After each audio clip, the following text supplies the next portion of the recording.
From PBS, Presidential Broadcast Service at Radyo Pilipinas, Radyo Publiko, 738. Sa patuloy na paghahatid ng balita at pagbibigay serbisyo publiko, kinilala ng prestiyosong Asia Pacific Broadcasting Plus Awards 2025 ang galing at dedigasyon ng Radyo Pilipinas. Patunay ito ng tapat na paghatid ng serbisyo sa mga Pilipino, maparadyo, TV at maging sa makabagong paraan ng paghahatid ng balita sa mundo ng social media. Sa pangunguna ni Presidential Broadcast Service Director Dindo Amparo, kasama ang lahat ng kawani ng Radyo Pilipinas. Inaalay namin ang pagkilalang ito sa bawat Pilipinong aming pinaglilingkuran. Radyo Pilipinas, Radyo Publiko. Sa ASEAN, iisa ang laban pagdating sa kalusugan. Kaya't ang banta sa isa ay banta sa buong riyon. Ito ang diwa ng One Region, One Health.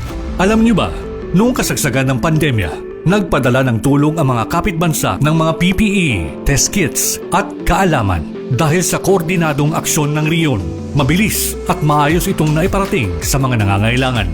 Nagkaroon ng online training, palitan ng datos at sabayang aksyon. Bawat bansa alam ang susunod na hakbang kahit magkakaiba ng hamon.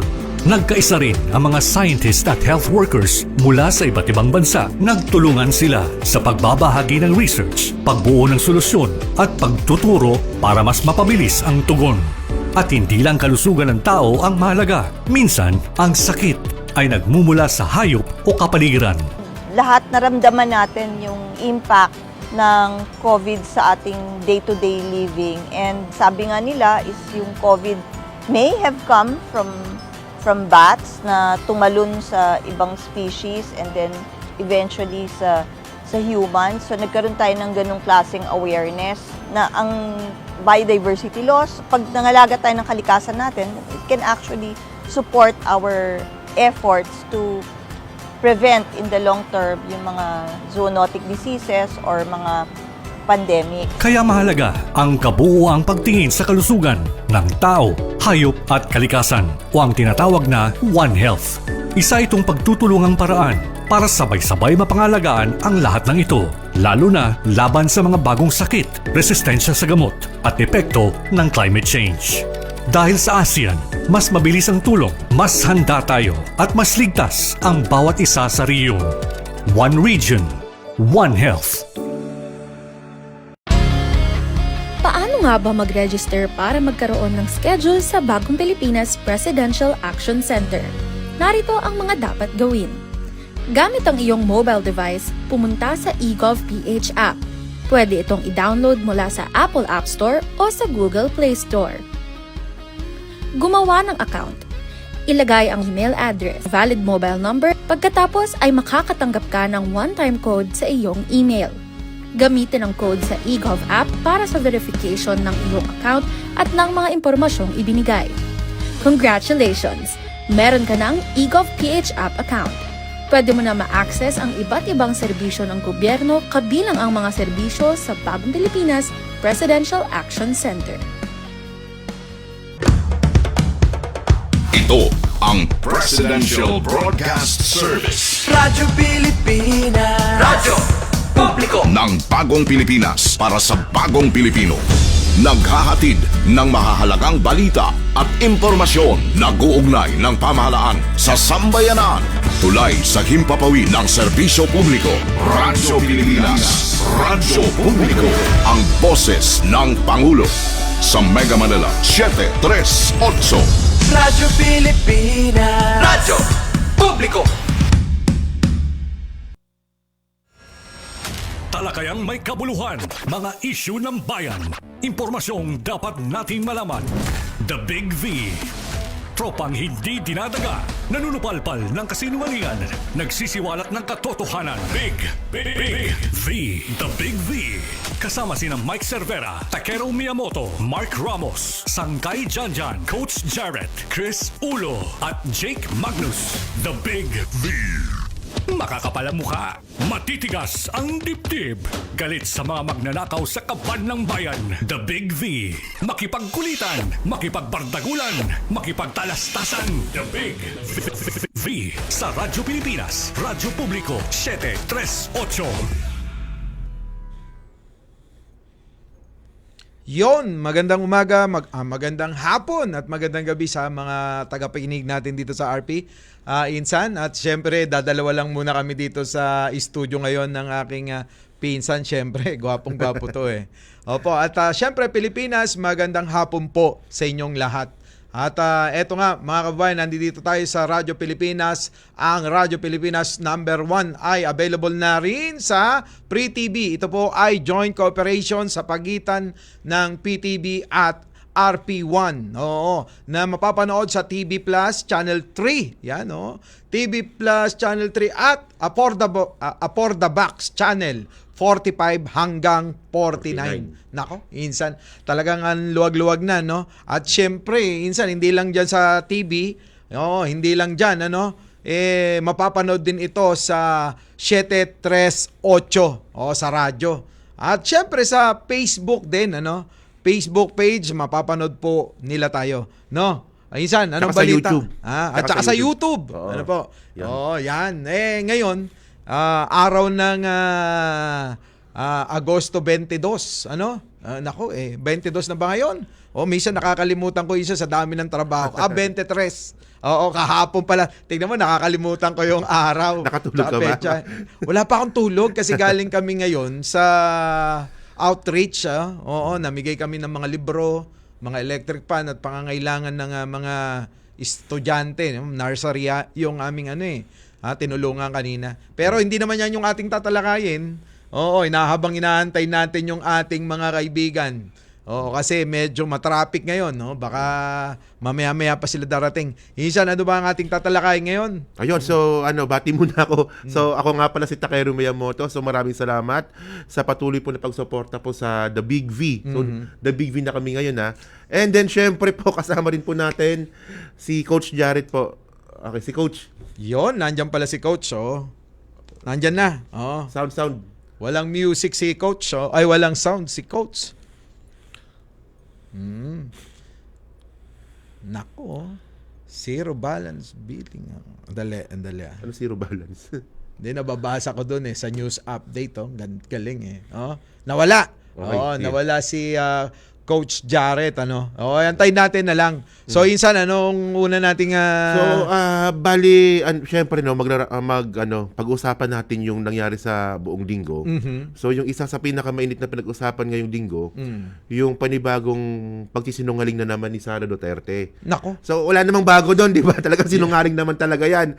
Pero, ang malupit kasi dito sa ginawa ni Sara ngayon, so, di ba, yung issue, kwento ko muna sa di lang nakaka-gets pa muna, no. Yung issue kasi nagreklamo si Sara sa Kuwait. So sabi ni Sara may problema daw sa education. Okay. So sumagot si Attorney Claire.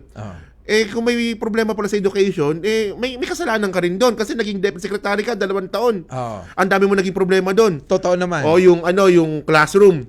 3% lang yung napagawa ni Sara sa classroom. Pero may nai-issue pa rin siya dyan na na yung mga ghost student. Yan, ghost student pa, oo. So, ngayon, ang nangyari ngayon, so sumagot na naman si Sara. Sabi naman ni Sara, paano naman yung nasabing wala akong ginawa sa DepEd? Nung nag-resign nga ako, nagbeso-beso pa sa akin si PBBM daw.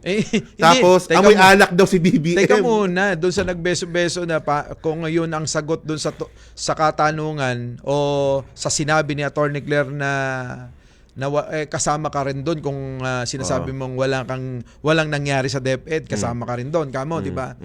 Parang ang layo naman nung isagot na teka muna, nagbeso-beso. Kung yun ang kasagutan doon sa sinabi ni Attorney Claire, parang ang layo naman yata. Malayo naman talaga yung logic niya. Sa bagay. Pati naman yung mga taga-suporta ni Sara, ganun din. Hindi. Ayan tayo. Ay, sorry. Hindi pala vlog to. Ganon talaga, no?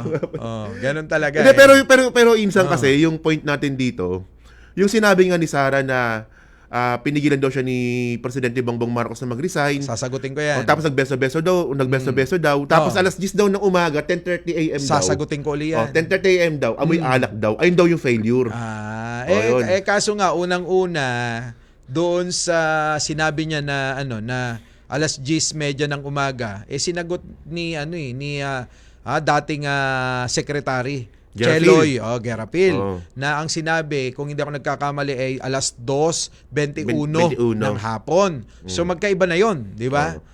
Ang hirap, kay Sara, hindi niya yata naiisip na bawat punta mo doon sa Malacanang, nakalagbook. Nakarehistro, di ba? Sa logbook nila kung anong oras ka pumasok. Hindi lang basta sa logbook pala. QR code ata doon. Yun na nga. QR code sa Malacanang. Kaya nga, nakarehistro, no? Nakarehistro. Sa madaling salita, nakarehistro yung pagpasok mo. Sino yung kabeso-beso ni Sara na sinasabi niya?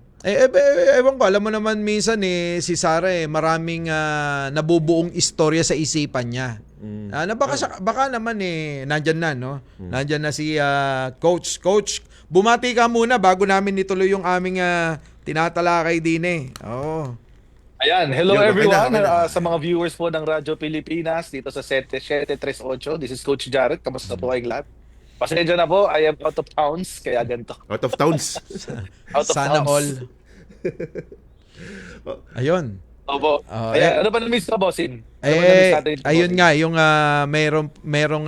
merong chinichika si Takero dito patungkol dito sa sinasabi ni BP Sara Duterte na si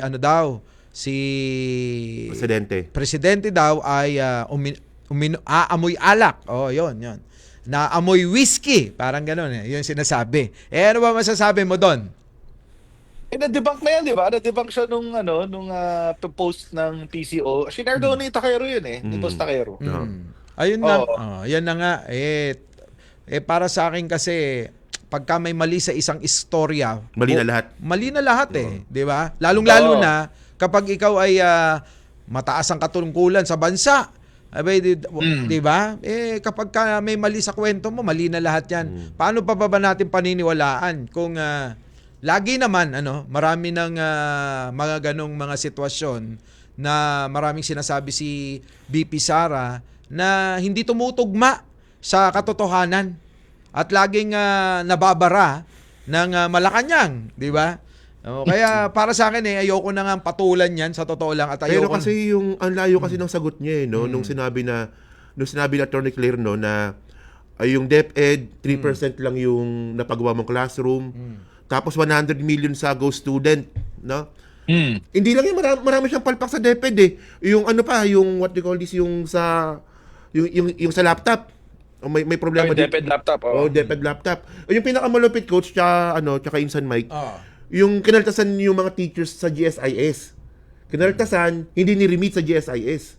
Yun. Isa rin yun. Yun ang matindi. Oo. So, ang problema talaga nun, trabahong admin na lang yun ni Coach tsaka Insan Yung alin? Yung kinaltasan mo yung mga teachers, tapos di mo ni-remit. Simpleng admin na trabaho na lang yun.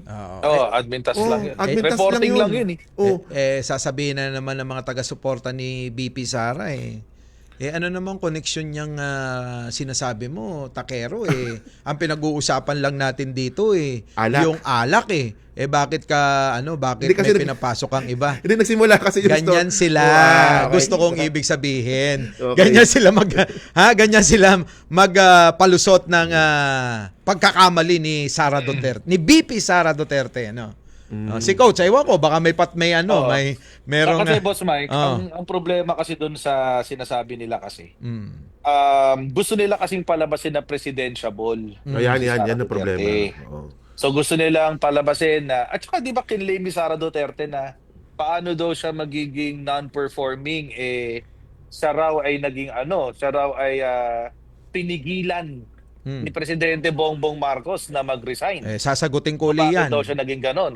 Sasagutin ko yan, Coach. Alam mo, si Presidente, hindi yata alam ni Sara yung pagiging professional pakikipag-usap na may Correct. diskarte tayo para hindi ka masaktan kunyari ayaw kitang mawala. Gets ko na. Alam mo yon? Ayaw kitang Kasi mawala. ito maputol lang kita, no? Kasi si presidente kasi, ano yan nag-aral siya sa sa Briton. Britanya. Britanya. So, ganun yung kultura kasi ng mga Briton na palaging graceful exit palagi yung ginagawa. Tingnan mo lahat ng mga sinibak ni PBBM, lahat yan graceful exit. Wala kang nakita dyan na sinibak na pinahiya. Di ba, hindi katulad ni Digong ni dating presidente dati, na kapag pag-resign niya, pinapahiya niya pa. Hindi naman kinakasuhan. For example, yung sa Pasig River, yung chairman na Pasig River, di ba sinabihan niyang kurakot, pero hindi niya naman kinasuhan. Si J.A. Gauchia, di ba? Ngayon, kay PBBM, iba yung nangyari, parang ugaling Briton talaga. Lalabas ka ng graceful ng maayos. Ang problema nakapagtaka nga graceful exit na nga lang, wala pang utang na loob. Yun naninira pa. Yun na nga. Diba? Tulad niyan, example na lang natin, 'di ba? Si Vic Rodriguez, ang kauna-unahan niyang ES, 'di ba? Tinanggal. Tapos Taga Norte daw 'yan, si Vic. Hindi ko alam, hindi naman na mahalaga kung taga saan siya . Oo, pero alam ko yung ibig mo sabihin, loko-loko ka . Alam ko yung ibig mo sabihin, gets ko yun. Oo. Pero kung taga Norte, wala na tayong magagawa, kitang-kita naman, 'di ba? Pero yun nga sa sinasabi ni coach kanina, na tanong niya na bakit ganon, 'di ba? Na kung talagang hindi ako nagpe-perform, bakit ako pinipigilan? Alam nyo, BP Sara, medyo dapat kumonsulta kayo sa inyong mga kasama o advisor na ano ba talaga ang tunay na ibig sabihin ni Pangulo doon. Kasi sa aming mga ordinaryong Pilipino, alam na namin basa na namin kung ano ibig sabihin nun. Di ba? Yung kunyari, sasabihin ng boss ko, Mike, talaga ba? Aalis ka na. Oo, boss, papaalam na ako. Hindi na ako masaya. O baka naman may hinihingi ka na iba. O ibibigay ko sa'yo. Yun yun laging binabanggit ng mga bossing. Oo, para gusto nila, okay tayo na maghiwalay dahil lahat naman ginawa ko para sa'yo. Ganun . Kasi nararanasan ko yan, Pagka may mga ganyang nagpapaalam, syempre paparamdam mo sa kanila na medyo importante kahit sa loob mo ay hindi na . Kulang na lang ipagtulakan mo na sa hagdanan . Di ba? Ugali ng mga bosses yan. Alam ng mga boss yan na ganun talaga yung style para lang okay, maghiwalay na tayo. Kung ano man yung hindi natin pagkakaunawaan, move on na tayo, magpatawaran na tayo. At pag nakita tayo sa labas, tanguan na lang. Kaso nga, hindi ganun na nangyari. Kung hindi, ang ginawa nila pinagplanuhan na siraan si Pangulo. Andyan na, sabi nga natin, yung hindi mamatay-matay na issue nila patungkol dito sa usapin ng droga, hanggang ngayon hindi pa rin nila napapatunayan. So yan, imamarka sa isipan ng marami nating kababayan na magiging kwento ito, na darating ang panahon, may kikwento sa mga anak, salinlahi na ginanyan nyo yung isang Pangulo na wala namang ginagawang tulad ng binibintang nyo. Coach. Tsaka di ba naalala nyo nung pagpasok nitong pagkatapos sa election, sinabi nagpa-mass resignation si PBBM. At ang sinabi nung tinanong siya, actually hindi siya, si E.S. Bersamin. Nung tinanong si E.S. Bersamin kung bakit ginawa yun ni Presidente. Kasi ang gusto raw ng Presidente, ayaw daw niyang masira ang pangalan ng mga taong gusto niyang paalisin. So, agree ako doon sinabi ni Boss Taki na mabait lang talaga yung Presidente natin. Mabait lang talaga siya. Ayaw niyang, kumbaga nagbibigay siya ng second chance. Ang problema lang dito kasi kay Sara Duterte, ang dami ng chances na binigay sa kanya, pero hindi pa niya tinake advantage. At saka ito pa yung nakakatawa nga dyan . Sinasabi niya performer siya. Nag-perform daw siya sa DepEd. Pero bakit out of 100%, wait lang. Sige po, kayo muna kasi nagbubukas ng pinto yung mga tao dito, maririnig yung background. Sige po, kayo po muna. Yun, insan. So tuloy mo yung sinasabi ni Coach. Boss. Ayun yung sinasabi nga ni Coach kung talagang performer talaga si Sara Duterte sa DepEd, dapat yung unang sinabi ni Sarah, ako ang nagpagawa ng ganito eh. 'Di ba? Ako may proyekto ng ganito. Ito yung achievement ko eh. Pero yung sinabi ni Sarah, yung sagot niya kasi, ayaw nga ako pag-resign ng presidente, paano ako naging failure?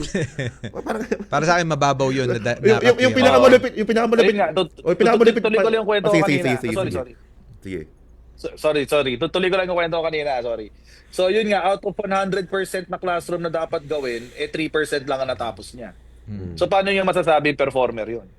Out of 100% na kailangan mga classroom na i-repair, ang napagawa lang niya is around 2.7% yata. Coach, para sa kanya, niya na 'yon, perform niya na sobra-sobra yun. Pero coach, ito yung malupit, coach. Yung mga supporter niya. Sabi ng mga supporter niya, paano naman naging failure si Sarah? Mataas naman siya sa survey. Ay, kilala ko yan. Oo. Malaki katawan niyang bobo na yan eh. Uy! Ang bobo niya na malaki lang dyan, muscle eh. Pero yung utak niyan, gamunggo eh. Alam niyo mga kababayan, ito for the information of everyone, kami po sa HR, kami po ay taon-taon nagpe-performance appraisal. Ang background ko kasi, 10 taon ako sa human resources eh. Kapag pinag-usapan po natin ang performance, hindi ko tinitignan doon yung approval. Approval rating, ibang angulo yon ng leadership. Sa performance, doon natin tinitingnan yung kanilang resulta. Ngayon, nakakapagtaka lang kasi si Sara Duterte mataas na sa performance ratings, mataas sa approval ratings, pero it seems mga kababayan, hindi naiintindihan ng mga nagte-take ng survey yung ibig sabihin ng kanilang ginagawa. Kaya nga suggestion ko nga sa mga nagpapa-survey diyan, sila Publicus, Pulse Asia, SWS, ganyan. Tanggalin niyo na ho yung approval tsaka performance ratings. Kasi mali yung mali yung tanong eh. For example, si Sara Duterte hindi naman nagpe-perform. Ilang beses bumiyahe ngayong 5 or 6 months. Marami pa sa presidente. Oo, pero mataas ang performance rating. Paano siya nag-perform? Anong ginawa niya? Hindi ba? OVP nga. OVP, Overseas Vice President. OVP. Ayun, syempre, siguro, dahil nga politika, ganun talaga, yung paniniwala ng iba, akala nila nakapag-perform talaga ng malupit si Sara. Pero kasi itong mga taga-suporta, itong mga taga-sunod, sila itong hindi nagsasaliksik eh. Hindi nila pinag-aaralang maigi kung ano ba talaga yung totoo na nangyayari. Yung napansin ko kasi sa mga supporter kasi nila, no, hindi uso sa kanila yung research tsaka yung pagsasaliksik na sinasabi mo eh. Wala. Ano sila eh? Hindi uso. Hindi kasi wala nang tamat mali sa mga yan. Basta kami susuportahan namin to. Basta ganito yung sinasabi mo, Insan, okay kami dito. Kung ano sabihin ng mga Duterte, abay, yun na yun. Wala na. Oo, yun na paniniwalaan namin. Bakit pa kami mag-aaksaya, mag-Google? Pero in the first place naman, di ba? Naging supporter din naman tayo ni Sara kasi siya yung BC ni PBBM, di ba? So binigyan natin na nagpakakataon. Hindi, ako okay. Awa ko na lang yung sa kanya kasi nga pero Pangulo. sa una, di ba? Sa una. Sige, hindi naman si Digong to, anak naman ni Digong to eh. So baka nga naman iba to. Baka iba to sa tatay, baka mas maayos to. Then sa akin ganun yung ginawa ko eh. Binigyan natin ng pagkakataon eh. Pero yung pagkakataon nga na yun, tulad yung sinabi nga ni Coach, hindi naman tinake advantage ni Sara. Hindi ba yung pagsuporta mo sa kanya dahil dun sa pinamigay niyang mga t-shirt tsaka hoodie? Bowler na nga. So, ayan na. Nandito na si... break na tayo ata. Break muna tayo, no? Oo, babalik kami makaraan ng isang sandali sapagkat meron pong dumating na ating kasama dito sa studio. Wala pong iba si Chris Ulo. Ano? Okay. Ayun. Good news! Ang inyong pinagkakatiwalaang Radyo Pilipinas nasa TV na. Oo, nasa TV na. Ang Radyo Pilipinas 738 AM ay live nang mapapanood sa Channel 3 ng ABS-CBN TV Plus at Channels 45 to 49 ng GMA Affordabox. Kaya may access ka na sa balitang totoo anytime, anywhere. Sa radyo, sa social media at TV. Radyo Pilipinas 738 AM. Radyo Publiko. Serbisyo. Bayang Mahal News Nationwide. Balitang pambansa. Sa ulo ng ating Pinakamalawak na pagbabalita. ang radyo ng Pilipinas. Radyo Pilipinas. Balitang mahalaga sa bawat mamamayan. Ang radyo ng publiko. Radyo Publiko. Nag-uugnay ng pamahalaan sa sambayanan. Ay inyo ring mapapakinggan sa 104.3 FM band. Magkaisa, magtulungan para sa pag-unlad ng ating bansa. Radyo Pilipinas. Radyo Publiko sa 104.3 The Capital. Ang ating mga programa at serbisyo para sa mamamayang Pilipino. Ibabahagi natin mula alas 6 ng umaga hanggang alas 12:30 ng tanghali. Monday to Friday sa 104.3 FM band. Radyo Pilipinas. Radyo Publiko and The Capital. Ang boses ng Pangulo. Sabay na maghahatid ng serbisyo sa mamamayang Pilipino in the new era of collaboration. Balita mula sa iba't ibang bahagi ng bansa. Radyo Pilipinas. Radyo Publiko sa 104.3 The Capital. Radyo Pilipinas is on Viber. Viber. One tap and swipe. Nandyan na lahat. Receive credible news and information. Pati mga trending topics at videos. Sure na meron dito niyan. Stay on track with Radyo Pilipinas on Viber. Pick up real news. Catch the latest and biggest stories. Search Radyo Pilipinas on Viber and hop in to our community. Talakayang may kabuluhan, mga issue ng bayan, impormasyong dapat nating malaman. The Big V. Tropang hindi dinadaga, nanunupalpal ng kasinungalingan, nagsisiwalat ng katotohanan. Big V. The Big V. Kasama sina Mike Cervera, Takero Miyamoto, Mark Ramos, Sangkay Janjan, Coach Jarrett, Chris Ulo, at Jake Magnus. The Big V. Makakapal ang mukha, matitigas ang dibdib. Galit sa mga magnanakaw sa kaban ng bayan. The Big V. Makipagkulitan, makipagbardagulan, makipagtalastasan. The Big V. Tuwing Sabado, alas 5 hanggang alas 7 ng gabi sa Radyo Pilipinas, Radyo Publiko, 738. Balik po mga kababayan ang ating palatuntunan ngayong umaga sa Radyo Pilipinas. Kasama natin si Chris Ulo. Chris Ulo, bumati ka muna sa ating mga tagapakinig kasi kanina ka pa nila inaantay. Oy, nako, mga kababayan, magandang hapon sa inyo lahat at welcome ho rito sa ating programa The Big B dito sa Radyo Pilipinas. Medyo nagkaroon lang ho ng konting kompermiso kasi dahil sa flood control may mga baha. Bumabaha, no? Medyo may tinawid tayong karagatan. Siguro dapat talakayin natin yan, ano? Ito kasi si Chis Mamaya siguro, no? Singit natin yan para matalakay natin yan. Ano bang Bale, ngayon kasi yung isa ngayon sa pinakamagandang proyekto ngayon ng ating gobyerno ngayon, yung sa PhilHealth. So, ngayon meron siyang 20,000 na libreng gamot sa mga kababayan natin. So, yung tawag nga dito yung YAKAP. Yaman ng Kalusugan Program. So, bale, ang mangyayari dito, yearly magkakaroon ng libreng gamot yung mga kababayan natin. So, ito mga kasambahay, yung mga lifetime members, yung mga naguhulog. Yung solo parent, pwede kayo mag-apply dito, mga indigent, yung mga walang trabaho.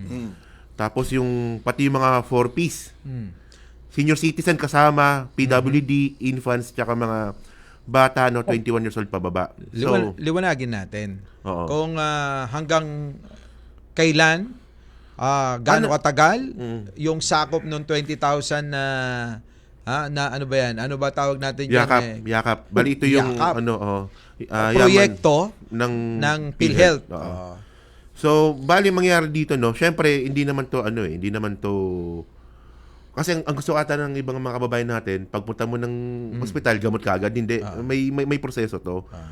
So, syempre, kailangan mong kumonsulta. Kailangan mong bigyan ka ng gamot na wala kang sakit, di ba?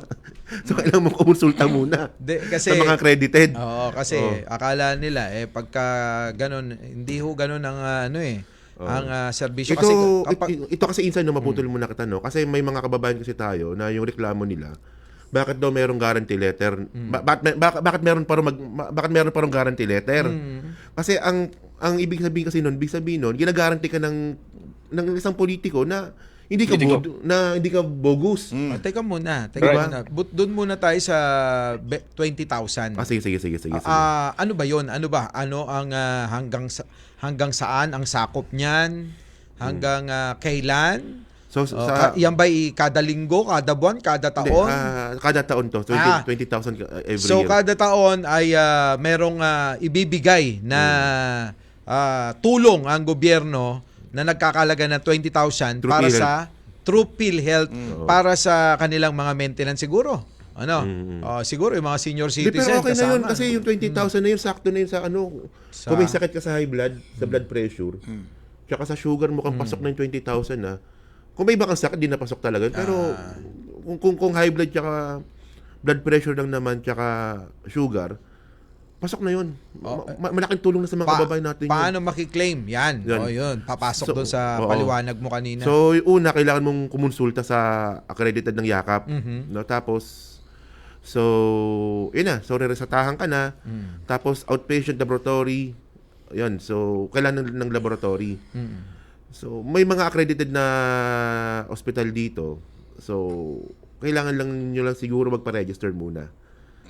So, talagang may proseso to. Hindi siya tulad ng gusto ng iba na walang proseso. Ito, mga sir, dadagdag ko lang kasi na pag-uusapan natin ng PhilHealth. No? Kasi lalong gumaganda ang... Totoo yan. Ang PhilHealth, mula nung nagkapwesto, naging presidente si Pangulong Bongbong Marcos. Ito, true story to, ha? Hindi ito kwentong kutsero o barbero. Barbero na lang kasi may kutsero tayong kasama. May kutsero tayo eh. Para ho sa kaalaman ho lahat ng nanonood, baka hindi nyo nalalaman or baka hindi napapaalala ho ng mga hospital. Kasi nung nakaraang September ba, October, nakumpine yung anak ko. Diba? Yan, naalala ko yan. Sa isang private hospital. Ngayon, nung magbabayad na ako ng bill, ang sabi sa akin ng cashier, sila nagpaalala eh. Para alam nyo rin lahat ng nanonood, importante to. Especially hindi napapaalala ng mga hospital, kayo ang magpaalala. Nung magbabayad na ako ng bill, tinanong ako nung kahera kung member ako ng PhilHealth. Sabi ko, member ako ng PhilHealth. Pero matagal na akong hindi nahuhulugan kasi hindi na ako nagtatrabaho bilang private employee. Employee. Matagal na, ilang taon na sabi ko. Sabi niya, okay lang yun sir. Basta miyembro ka ng PhilHealth. Kahit wala ka nga naging trabaho, basta meron kang PhilHealth number. Ang gagawin mo lang sir, punta ka ng Bayad Center. I-update mo. Sa lahat ng Bayad Center. Magbayad ka ng 3 buwan. Ngayon, yung 3 buwan na yun, 500 bawat isang buwan. Bali, 1.5 binayaran ko sa Bayad Center. Pagkabayad ko, alam nila alam nung taga-Bayad Center Dinala ko ngayon, bumalik ako sa kahera ng hospital. Yung binigay kong resibo na 1.5 na 3 buwan, ang nakaltas doon sa bill ng anak ko, 20,000. Laking bagay. Kaya maganda nalalaman niya kasi baka hindi mo napapaalala ng mga hospital, nakakalimot. Dahil minsan may mga dati may mga nakakausap ko sa hospital, mga tulunggis Hindi lang napapaalala yung programa ng gobyerno nagkukulang sila O ngayon alam nyo na. Kaya pag na-combine yung mga mahal nyo sa buhay, napanood ko kay Chris Ulo, yung vlogger. Ba't di nyo pinapaalala? Member ako ng PhilHealth, may number ako. Baka pwede kong i-update. Tsaka idadagdag ko lang din doon, Kung ikukumpara natin yung PhilHealth 10 years before, sobrang laki nang nagbago. Kasi for example, sa di na nakakaalam, may may CKD ako stage 5 10 years before, syempre, panahon pa ni Pinoy yan. Pinoy yun. So, yung CKD kasi yun. So, ibig mo Boss, sabihin... ano yung CKD, boss? Ano yung CKD? Chronic kidney disease. So, bale, ibig sabihin, nung panahon kasi, nalaman ko kasi sa akin na may sakit ako 2013. So, sabi sa akin ng doktor, paghandaan mo, magda-dialysis ka na. Depende pala sa sa lifestyle ko. So, tingin ako ng magkano ba dialysis? 2013 yun So, papalo ka ng 50,000 a month. Ngayon, yung sagot ng PhilHealth lang noon, hindi siya cover ng 1 taon 6 months lang. So, ibig sabihin noon, after 6 months, problema mo na yung 50,000 pesos a month. Saan ka kukuha ng 50,000 pesos a month? O ngayon, nung pagdating ni PBBM ngayon, libre na lahat. Lahat nilibre 1 taon. Hindi lang 1 taon yung nilibre ni PBBM. Pati yung dialyzer, kasi may dialyzer yan yung sumasala na mismong dugo mo Libre din. Tapos depende pa sa ospital, pati injection yung E14, libre din. So kung ikukumpara ko, malamang kung nag-dialysis ako nung 10 years ago, baka wala na ako ngayon. Ayun. Kaya kung makukumpara ninyo, yung 10 years ago, top 10 palagi yung sakit sa kidney na kinamamatay ng mga tao. nung pagpasok nung nilibre na ni PBBM lahat ng 1 year, wala na sa top 10 yung kidney disease. Kasi nga afford na. Kasi ano na, lahat na nakapag-dialysis na. Libre na afford na kasi. So ibang-iba to sa mga sinasabi ng iba na wala namang nangyari, wala namang nagbago. So ito malaking pagbabago na to. At hindi lang ako nagsabi nito, pati mismo mga kidney patient mismo. Sila mismo nakaramdam nito. Kaya lang naman nila nasasabi na wala nagbago sa Administrasyong Marcos kasi pinanonood nila, mga vlogger ngang naninira. Kaya yun lang na-pick up nila. Ganun yun. Basta, di ba meron pang isang ano ngayon, Diba? yung Mas Mike, ginawa ni ano pang Presidente, ano dyan? yung zero balance Tirahin bill. na at baka tirahin pa ng iba yan. Ay, mag-headset ka si Coach. Sorry. Si Coach. Si Coach muna. Ayan. May sinasabi. Di ba meron pang bagong programa nga si PBBM in partnership din with PhilHealth tsaka DOH. Yung zero balance billing. Di ba may meron din issue recently? Wala talaga siyang binayaran. Pinakita pa ni Presidente yung papeles. Wala talaga siyang binayaran sa ospital. Pero selected hospitals yun hindi lahat yun. Hindi, so, kasi, punta na lang sa ang pagkakaintindi kasi nilang iba kasi, libre lahat. Na wala ka nang gagawin. Ayun na nga. Mali yung minsan pagkakaunawa ng mga kababayan natin patungkol dito sa mga proyekto na to. Wag niyo kakalimutan na pagka nasa gobyerno po, may mga kababayan, may proseso bago natin makuha yan. At syempre, mga kababayan, depende pa rin huyan kung ano yung kalagayan nyo sa buhay. Diyan isa pa rin yung factor, no? Magbabase pa rin sila diyan. Kung kayo naman mga kababayan ko, meron kayong magandang trabaho, kumikita naman kayo ng higit sa tinakda na dapat tulungan ng 100%. Wag niyo asahan na 100% itutulong po sa inyo. Actually, dati nang may ganyan Yung na-upgrade lang Dati na nung may tinatawag na SWA. Yung ini-interview ayan yung mga pinalit sa ayan yung dati na yan. Ayan yung ni-rebranding ni Bongo. Oo. Malasakit. Dati na yan yung i-interviewin ka, katayuan mo sa buhay. O may trabaho ka ba, ganito ganyan. kailangan indigent kasi. Kasi dati Kaya nga coach yung Malasakit Center na yan. Matagal na yun, ni-rebrand lang ni Bongo yan Oo, correct. SWA yan sinasabi nga ni Chris dati na Walang pagkakaiba yan sa sa etong programa rin ng gobyerno sa mga may kaso. Kung ikaw may trabaho, hindi ka naman po pwedeng bibigyan ng PAW Oo. Kailangan mapapatunayan mo. Hindi ka makakalusot sa PAW. Oo, hindi ka makakalusot. Kasi ang mga pinagbibigyan dyan, yung wala talagang trabaho at walang pinagkakakitaan. At ang magpapatunay niyan, barangay sa inyo. Yan. Kung ano estado Kaya mo sa mga buhay. kababayan, sigurado ako si Boss Mike hindi kailangan ng niyan. Ng abogado niya sa PAW. Tsaka hindi niya kailangan zero balance billing. Si Boss Mike. At hindi yan Uy, maiba tayo teka muna, ano ba next topic natin Sara. Si Sara, fake news kay PBBM, amoy alak. Ayan yung ating tinalakay kanina, di ba? Eto ngayon mga brother bago tayo talakayin yung sarili ko, ako, talakayin natin 'tong nangyayari sa Maynila. Etong si Joel Chua, tsaka si Isko. Nako. Kayo bahala. Ano masasabi nyo diyan? Anong dyan? Sino ba isko niyan dito na vlogger? May iskaw niyan ba dito? Ewan ko. Hindi, akin lang. Teka lang, wait lang. Sige. Magkasalita ako dyan. Di ba may sinabi ako last week?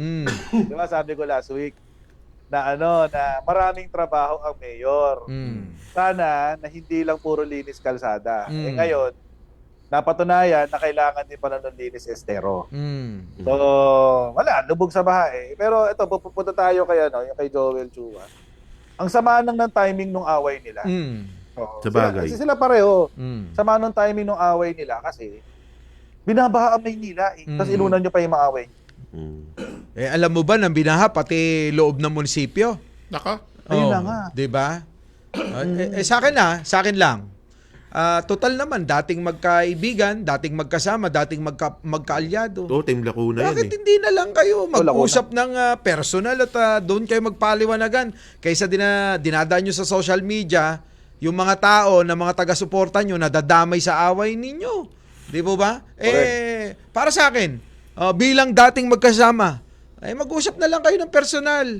Wag na yung magla-live yung isa, magpapasaring yung isa rin din sa live. Magla-live din yung isa, ganun din yung isa. magmumura yung isa, magmumura din yung isa. Hindi na ho makakatulong yan sa marami nating mga kababayan. Correct. Hindi ho yan public service. Oo, marites na po yan.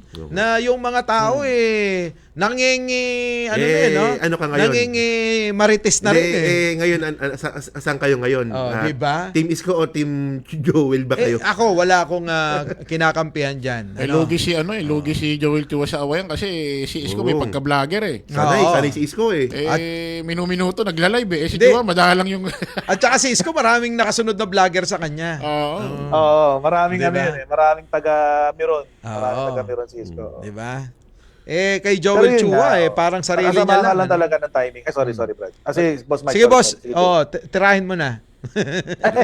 Hindi, sama lang ng timing nila pareho. Kasi, di ba, parang yung baha kahapon sa yung away nila, saktong kung kailan kailangan ng serbisyo ng Maynila, ng mga Manileño. Sana isinantabi na lang muna nila yung idwaan nila. Magtulungan muna sila kasi binabaha kahapon ang lalaki. Hanggang tuhod, yung iba hanggang bewang. Eto pa, masakit. Biruin mo yung harap ng Senado. Yung sa Senate. Kita mo naman, ang taas ng baha, hindi mo madaanan Yung mga nagrarally doon sa labas nandun na lang sa pasilyo talaga, binaha doon sa sarap doon sa kung saan kayo nagrarally. Ikaw, pumupunta ka ron, di ba? doon ako lagi. Yung mismong gate na yun. Talaga? Kung saan doon dumadaan yung mga sasakyan na manggagara ng mga senador. Doon mismo. Abay, napakaluwag nung binaha. Yung mga nagrarally doon mismo, gumilid. Pero nagtataka ako, nung last year, nung binahayan, yung nireklamo ng mga senador, kasalanan daw ng Dolomite Beach yan. Tsaka ng reclamation. Grabe. Doon naalala ko na sinabi nila yun. Last year yun, sinabi nila yun. Pero ba't ngayon parang, hindi na ata kasi, iba na yung naging naging narrative ngayon problema sa flood control na talaga yung narrative ngayon Alam mo, ang problema, diyan sa mga proyekto, eto kung mapapansin nyo lang, kapag ka may proyekto, naglalaki ang mga pangalan ng mga politiko yung nakalagay. Hindi pa nauumpisan, may tarpaulin na. Nakapaskil yung mga mukha nila. Tapos, kapag ka nagkaroon ng problema, biglang hindi na nila alam at hindi na sila kasali dyan. Hindi naman sila tinatanong. Di ba? Hindi, kung napansin nyo lang, kasi ako napansin ko, kaya tinatanong ko sa inyo. Biruin mo, hindi pa na itatayo, soon to rise. Di ba? Project buy with ganyan, with ganito. Tapos nakalagay yung pinakamalaking pangalan at mukha ng politiko. Di ba? Ang lalaki pa ng mga mukha. Ang lalaki ng mga mukha. Dapat nga binababa para makita yung laki ng mga tiyan Di ba? Parang build. Parang ganun. Ikaw talaga, naipasok mo pa. Tapos, naalala ko kasi sa build nung panahon ni dating Pangulong Duterte. May mga vlogger talaga na naka-assign na ito po ang bagong paggawa ni ginto dating Pangulong Duterte. Wala pa kang hukay tarpaulin pa lang. Kala mo, 1 kilometro rin na paggawa Pero ang topic natin, flood control. Gusto mo pag-usapan natin niya sa isang araw, maghapon. Ay, build. Diba? Kasi lalayo na naman tayo Diba? Sige. Doon tayo sa flood control. Bakit kayong mga politiko ganun? Lalagay nyo yung mga mukha nyo, kalalaki. Hindi pa na itatayo yung proyekto, nauuna pa yung mga mukha nyong malalaki. Pangalan nyo, kilalaki rin Ngayong nagka-problema, bakit bigla kayong tila dumidistansya? Palusutan, hugas kamay dito. Religyoso raw Pero sa akin, in my own opinion, di ba sabi ng presidente na na raw siya, galit. Di ba yung nangyari dun sa Baliwag, na wala talagang ginawa. Ni Hukay walang ginawa. Yun talaga ang literal na ghost project. Talagang ghost project talaga. Pero matindi yun sa Baliwag. Pero Bukawi rin pala. Pero para sa akin, hintayin natin yung magiging resulta ng investigasyon ni PBBM. Kasi sa akin hindi ako talaga, para sa akin hindi sapat yung galit ka lang. Dapat meron mapanagot talaga dito. Kasi matagal na yan Matagal ng issue yan Siya lang talaga umamin na may problemang ganito. Oo nga. Kaya lang kasi, yung iba, hindi nila maisip kung ano yung gustong iparating sa mga Pilipino ni Pangulo Hindi ba kayo magdiwang dahil nagkaroon tayo ng Pangulo na ganyan, na kahit na pangit, maganda, binabalita sa atin. Speaking of ghost project, meron doon sa Sapote. Ito nabalita rin to 2.5 billion pesos. Yung pinagawa ni Mark Villar. Sa boundary ng Coastal Road sa Pote tsaka Bacoor. O 2.5 billion pesos doon nakarang araw binahanan naman. So nasaan yung 2.5 billion pesos? Senador pa ba si Villar? Si Mark. Senador pa. Si Mark. Kala ko. Si Mark Villar. Akala ko wala na yan kasi nung nakarang ko nakita nagsalita. Tahimik lang yan, di ba? Kailan ba ano ba taon naging senador yun? 2022. 22. Parang nakarang ko lang nakita nagsalita sa senador. Sa loob ng 3 taon lang, di ba? Oo. Kaya nga nagulat ako nung nakita ko. Sabi ko, buhay pa pala to? Alam mo bakit? Buhay pa pala to tuloy. Senador pa pala to? Ang nakakatawa pa nga doon, sorry, singit ako. Ang nakakatawa pa doon, minsan na nga lang magsalita, pumalya pa. Naalala niyo ito sa hearing, Sa kay Marcoleta. Ah. Sabi niya, dapat daw meron tayong flood control master plan. Yun. Oo, sinabi niya yun. Tapos biglang sinabi ng Malacanang, wait lang, wala kang binibigay sa amin. So bakit ka magre-recommend ng isang bagay na ikaw mismo hindi mo ginawa? Yawn. At saka yung malupit dito, coach, yung dating DPWH secretary na si Singson. Dave Singson. Yeah. Merong binigyan ng flood control kay Mark Villar.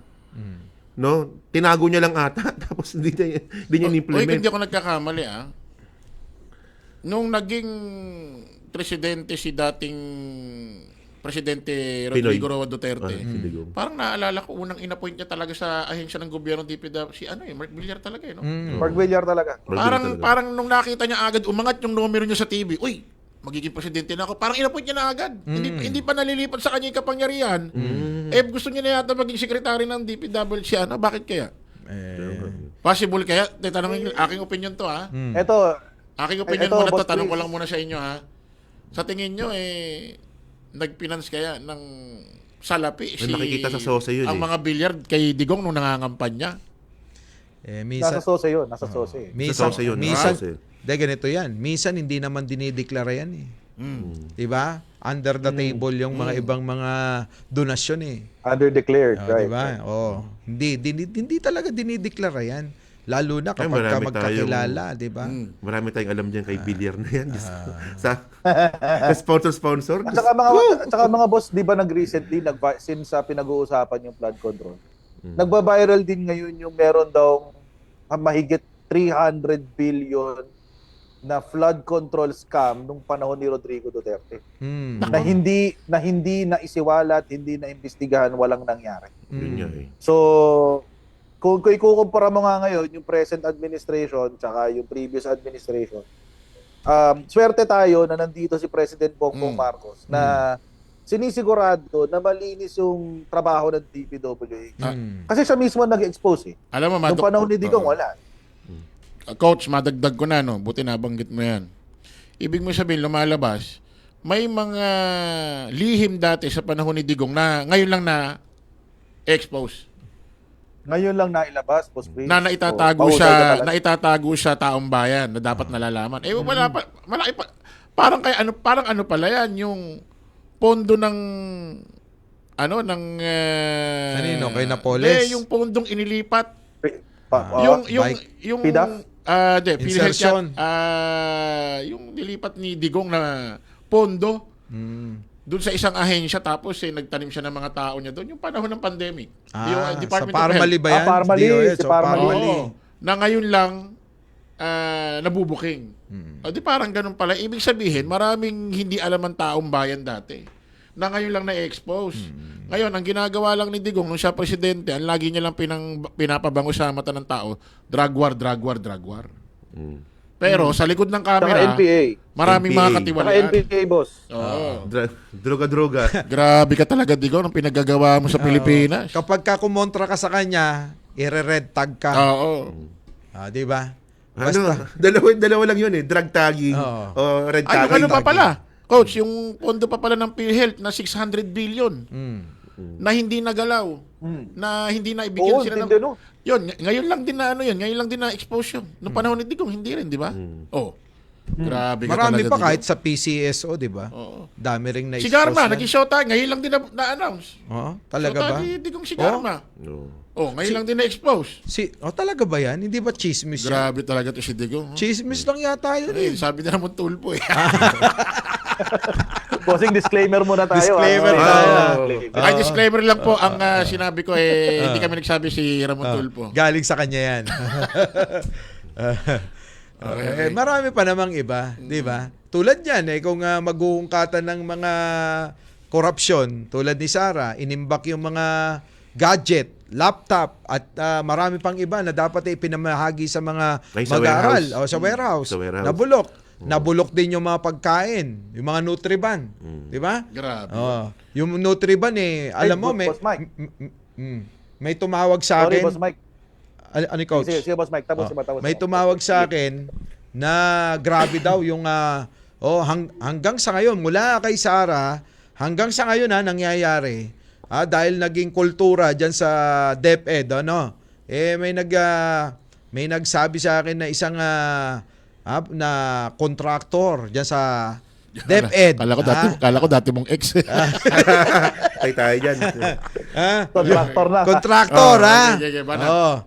na yung Nutriban nananawagan ako kay Anggara, Secretary Anggara, aksyonan mo. Baka magaya ka sa DPWH. Yung kanyang district engineer nakikiparty kay Villanueva. Baka yung mga direktor na mga mga diyan sa DepEd, kung saan mga rehiyon nandoon sila, alamin mo. Baka mamaya yung Nutriban kinakatkong na. At yung dati na itsura, bigat at lasa ay nasasakripisyo dahil sa korupsyon nila. Nako, alamin mo yan. Dahil mismong isang contractor ninyo ang nagsiwalat sa akin. Di ba? Grabe, no? Ito pa. Yung Nutriban, teka muna, sisingit ko pa. Di ba nabulok yung Nutriban? Yung mga tinapay. Yun nga, sabi pa ni BP Sara, hindi raw siya failure.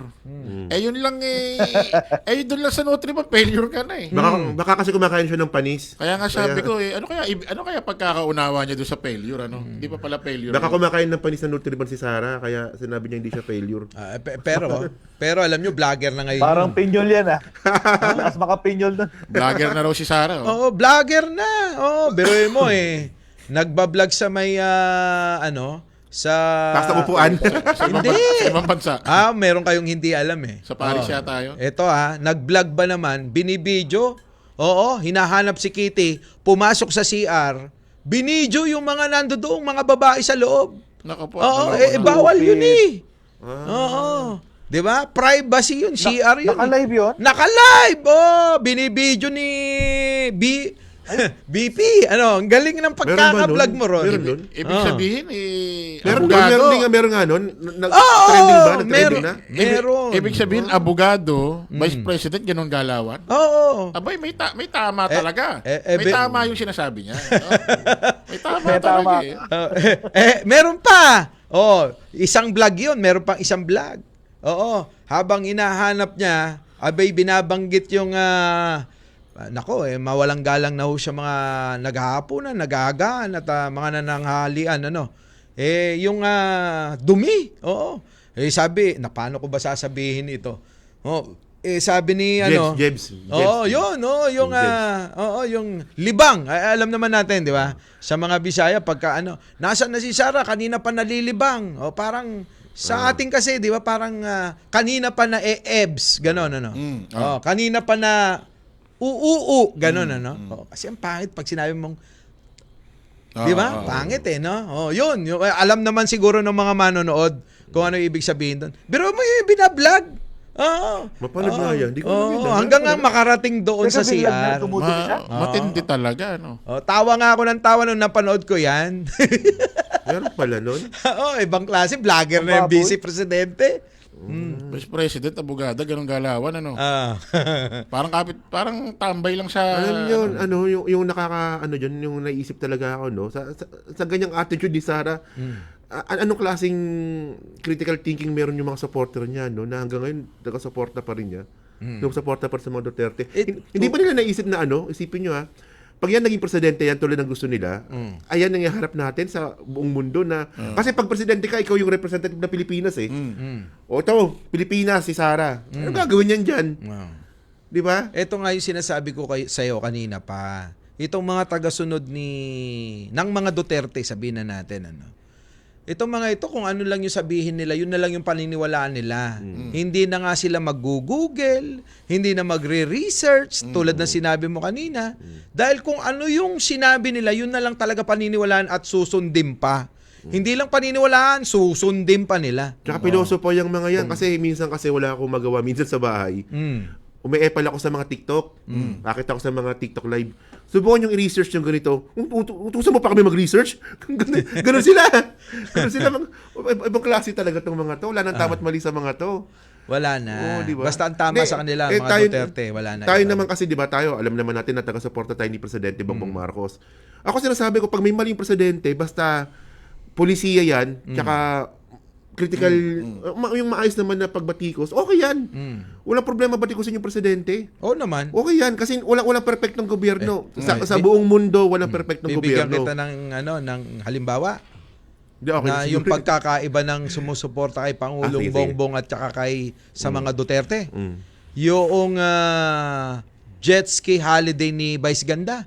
Sa pa yan. Abay, binanatan din naman si Pangulo doon. Hinawakan yung mukat, binaling-baling. Tumawa lang tayo eh. Tinawanan lang natin. Hindi naman tayo nag-react. Yun namang ginamit doon kay dating Pangulong Duterte. Abay, sabi, binastos daw. Yun hindi naman galing kay Vice Ganda, kundi galing mismo yun kay dating Pangulong Duterte. Yung salita na mag-jet ski ako. At itatayo ko yung ating bandila. Di ba? May sila matanda na raw si Digong, ba't ginaganon pa? Pero, nung si Digong minura ang Diyos, minura si Pope. Pumalakpak sila. Pumalakpak pa. Matitindi nga yung mga DDS. Anyways, ayan na nga. Magbe-break muna tayo. Dahil mga kababayan, kailangan nating break sa susunod. Dapat yung break natin hanap buhay na, no? Dahil marami yatang mag-sponsor sa atin. Nakapila na ang dami nga So, mga kababayan, abangan nyo po kami sa aming pagbabalik at ilang sandali lang po itong aming break. Good news! Ang inyong pinagkakatiwalaang Radyo Pilipinas nasa TV na. Oo, nasa TV na. Ang Radyo Pilipinas 738 AM ay live nang mapapanood sa Channel 3 ng ABS-CBN TV Plus at Channels 45 to 49 ng GMA Affordabox. Kaya may access ka na sa balitang totoo anytime, anywhere. Sa radyo, sa social media at TV. Radyo Pilipinas 738 AM. Sa patuloy na paghahatid ng balita at pagbibigay serbisyo publiko, kinilala ng prestiyosong Asia Pacific Broadcasting Plus Awards 2025 ang galing at dedigasyon ng Radyo Pilipinas. Patunay ito ng tapat na paghatid ng serbisyo sa mga Pilipino, maparadyo, TV at maging sa makabagong paraan ng paghahatid ng balita sa mundo ng social media. Sa pangunguna ni Presidential Broadcast Service Director Dindo Amparo, kasama ang lahat ng kawani ng Radyo Pilipinas. Inaalay namin ang pagkilalang ito sa bawat Pilipinong aming pinaglilingkuran. Radyo Pilipinas. Radyo Publiko. Akala ko dati, sobrang mahal ng tablets. Pero dahil sa ASEAN, halos zero na ang buwis sa tech imports. Kaya mas affordable na sa mga tulad kong estudyante. Sa digitized custom system ng ASEAN, mas mabilis dumating ang mga learning gadgets. Mas konti ang delay, mas marami ang matututunan. Mas madali na mag-source ng parts at accessories ngayon. Dahil sa trade agreements ng ASEAN, mas mabilis ang cross-border shipping at mas mura ang gastos. Dahil sa mas malawak na internet sa ASEAN, kahit sa probinsya nakakabili na kami ng tech online. At maraming ASEAN-made products na good quality. Abot kaya pa. ASEAN supports local innovation. Meron tayong mga hubs na tumutulong sa mga inventors at startups gaya ko para protektahan ang ideas at gawing negosyo. Hindi ako techie, pero ngayon marunong na ako magbayad at tumanggap ng QR gamit ang phone. Dahil sa ASEAN, mas accessible ang technology kahit sa maliliit na negosyo. Dahil sa digital trade provisions ng ASEAN, mas maraming tech brands online. Nakaka-order ako ng gadgets at accessories na dati ay imported lang. Ngayon, mas mura at legal. Dahil sa ASEAN, mas abot kaya ang tech, mas mabilis ang access, at mas maraming oportunidad para sa lahat. Innovation across borders para sa bawat Pilipino.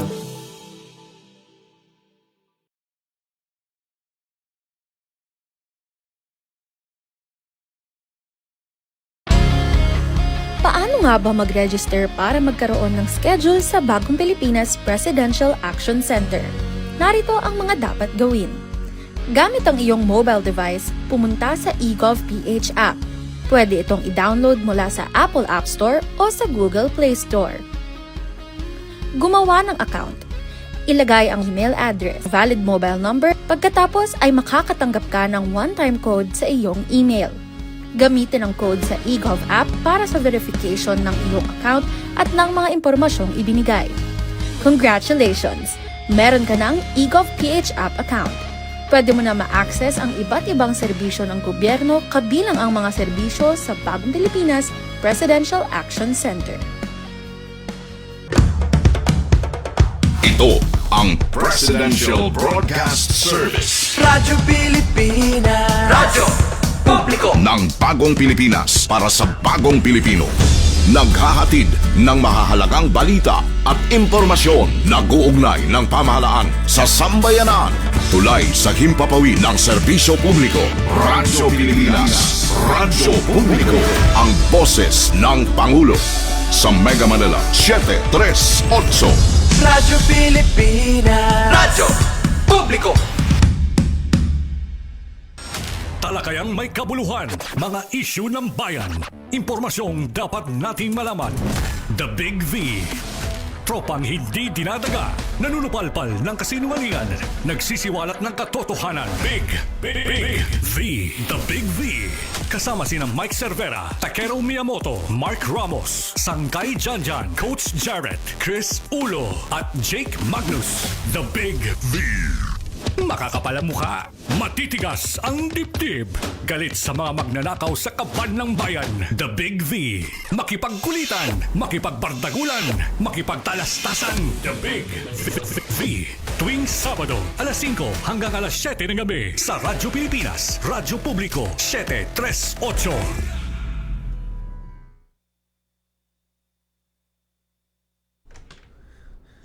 No, nagbabalik po tayo mga kababayan sa Radyo Pilipinas. Opo, eto. Saan ba tayo natigil kanina? Flood control. Flood control, ano? Balikan natin. Kung sino ba itong mga involved dito, no? Ito meron na akong gustong sabihin dito, no? Kasi alam naman natin na merong Blue Ribbon Committee na ginawa itong si kagalang-galang na Marcoleta, no? Ang nakakapagtaka dito, no, itong si Joel Villanueva, wala naman nagtatanong sa kanya, no? Bigla niyang babanggitin na kaming mga senador, hindi kami sangkot dyan sa flood control scandal na yan. Tapos meron pang malupit. Di ba, Secretary Bonoan, di ba, minsan hindi ako nakipag-usap sa'yo. Di ba, ikaw rin, ganun. Obvious na Hindi kayo, ano ba masabi nyo doon, no? Hindi niya pwedeng hatulan na sasabihin niya Hugas kamay. na ang 24 senador, kahit isa, walang sangkot. Hindi mo pwedeng mangibabaw doon yung salita niya na bakit kilala niya ba lahat ng senador na kasama niya doon kung may kinalaman siya flood control issue o wala. At saka tama nga sinabi nga ni Coach wala naman nagtatanong sa kanya, bakit naghugas kami na kagad siya? Doon ako nagtataka. Kasi tandaan natin, di ba, yung insertion nga nung nakaraang taon, yung 9 billion, na kay Joel. Tapos yung pinakamaraming problema sa flood control ngayon, sa Bulacan din. Tapos ngayon may mga kumakalat pang picture ngayon, na yung kapatid ni Joel Villanueva kasama yung DPWH na si Alcantara ba yun? Kasama. Alcantara, Uli na kayo sa balita kung yun lang yung alam nyo, yung kapatid. Yung alam ko't napanood ko kasama na si Joel Villanueva. May bago, may bago. Ang sweet nila. Napaka-sweet ni Joel Villanueva. Wala nang kinalaman. Kay Alcantara, yung district engineer. Ang sweet. Kagabi lang lumabas. Kagabi lang. Pinakilala ba naman, napaka-sweet talaga. Napaka-gwapo.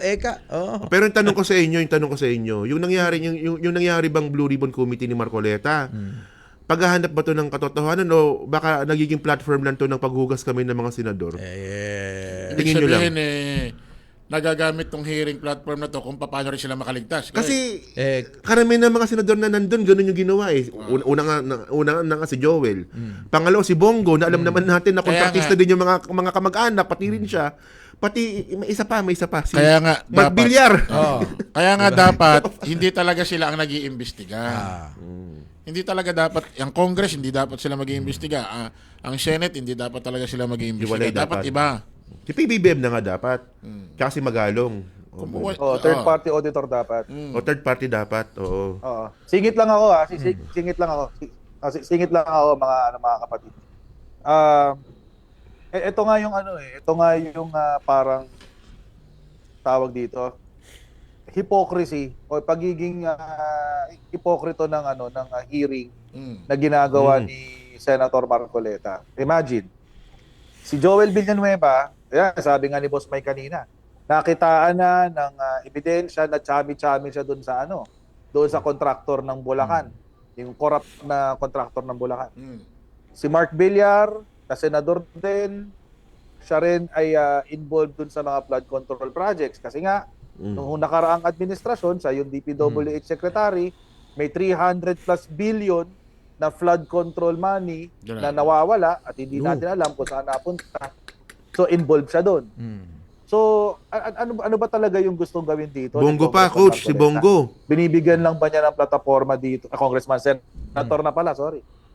Binibigyan lang ba niya ng plataforma yung mga kasama niyang senador na maghugas kamay o talaga bang sincero itong kanya investigasyon? Baka mali na, coach, yung salitang hugas kamay. Yung salita na yun, baguhin natin. Tanungin natin sila. Ligo na. Baka naman binibigyan ng pagkakataon para linisin yung mga dumi nila at linisin yung pangalan nila sa taong bayan. Mangyayari nito, baka isisilang lahat sa kontraktor no? Yan na nga. Malay mo, may mga ibang politiko dyan, nagme-message sa mga kontraktor. Na huwag silang idamay. May bahala sa inyo. Basta huwag nyo kami ipiyok. Ang importante, tulungan pa rin namin kayo. Sasabihin, kung yung inyong kumpanya ay ma-blacklist, gumawa lang kayo ng bago at tuloy-tuloy ang ligaya natin. Maaaring ganon. Importante, huwag nyo kami idamay kasi... Boss Chris, Boss Chris, may tanong ako doon.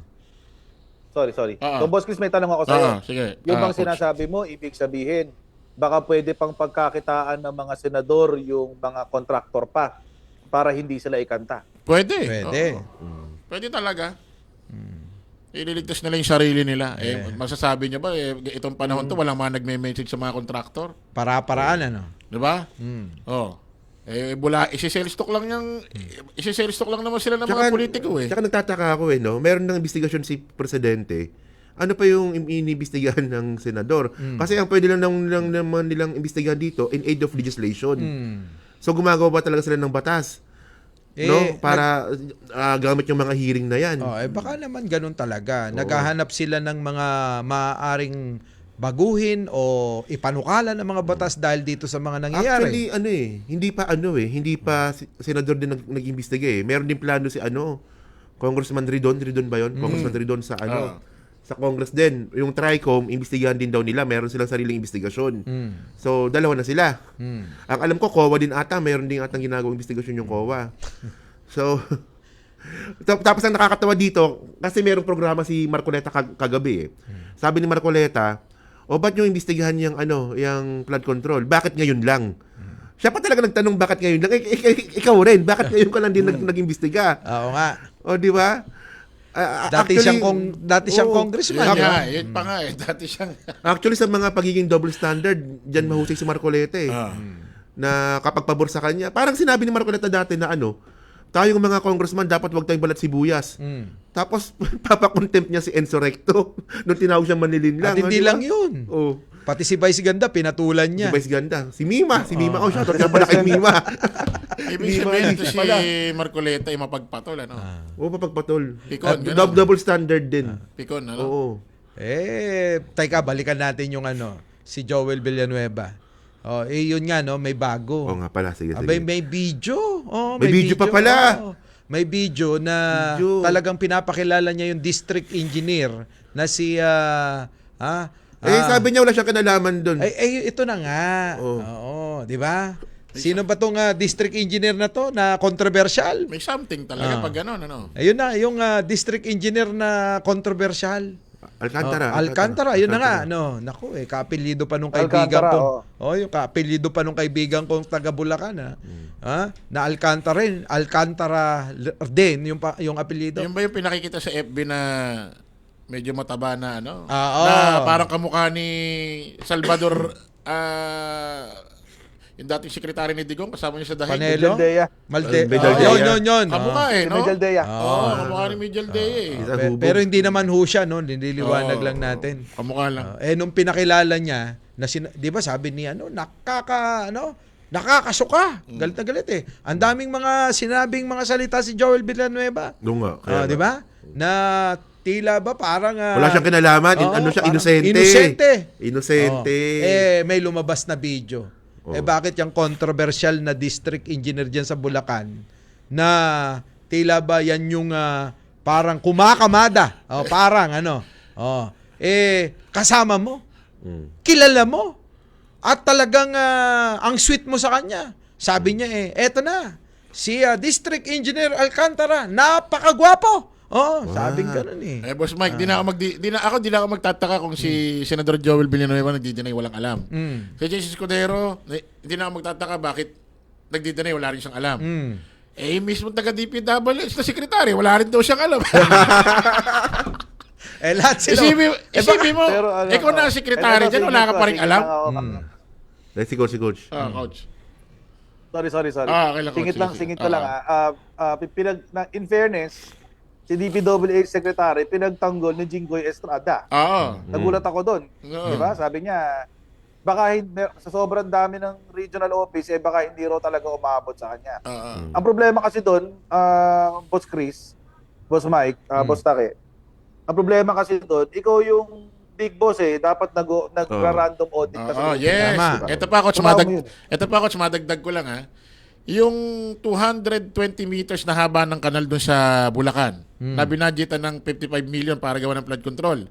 Walang hollow blocks kahit isang piraso, walang kahit isang araw na gumawa, kahit isang tao, walang nagpala doon. Pero mayroong report sa DPWH, ang contractor, na 100% completed na yon. Tapos na.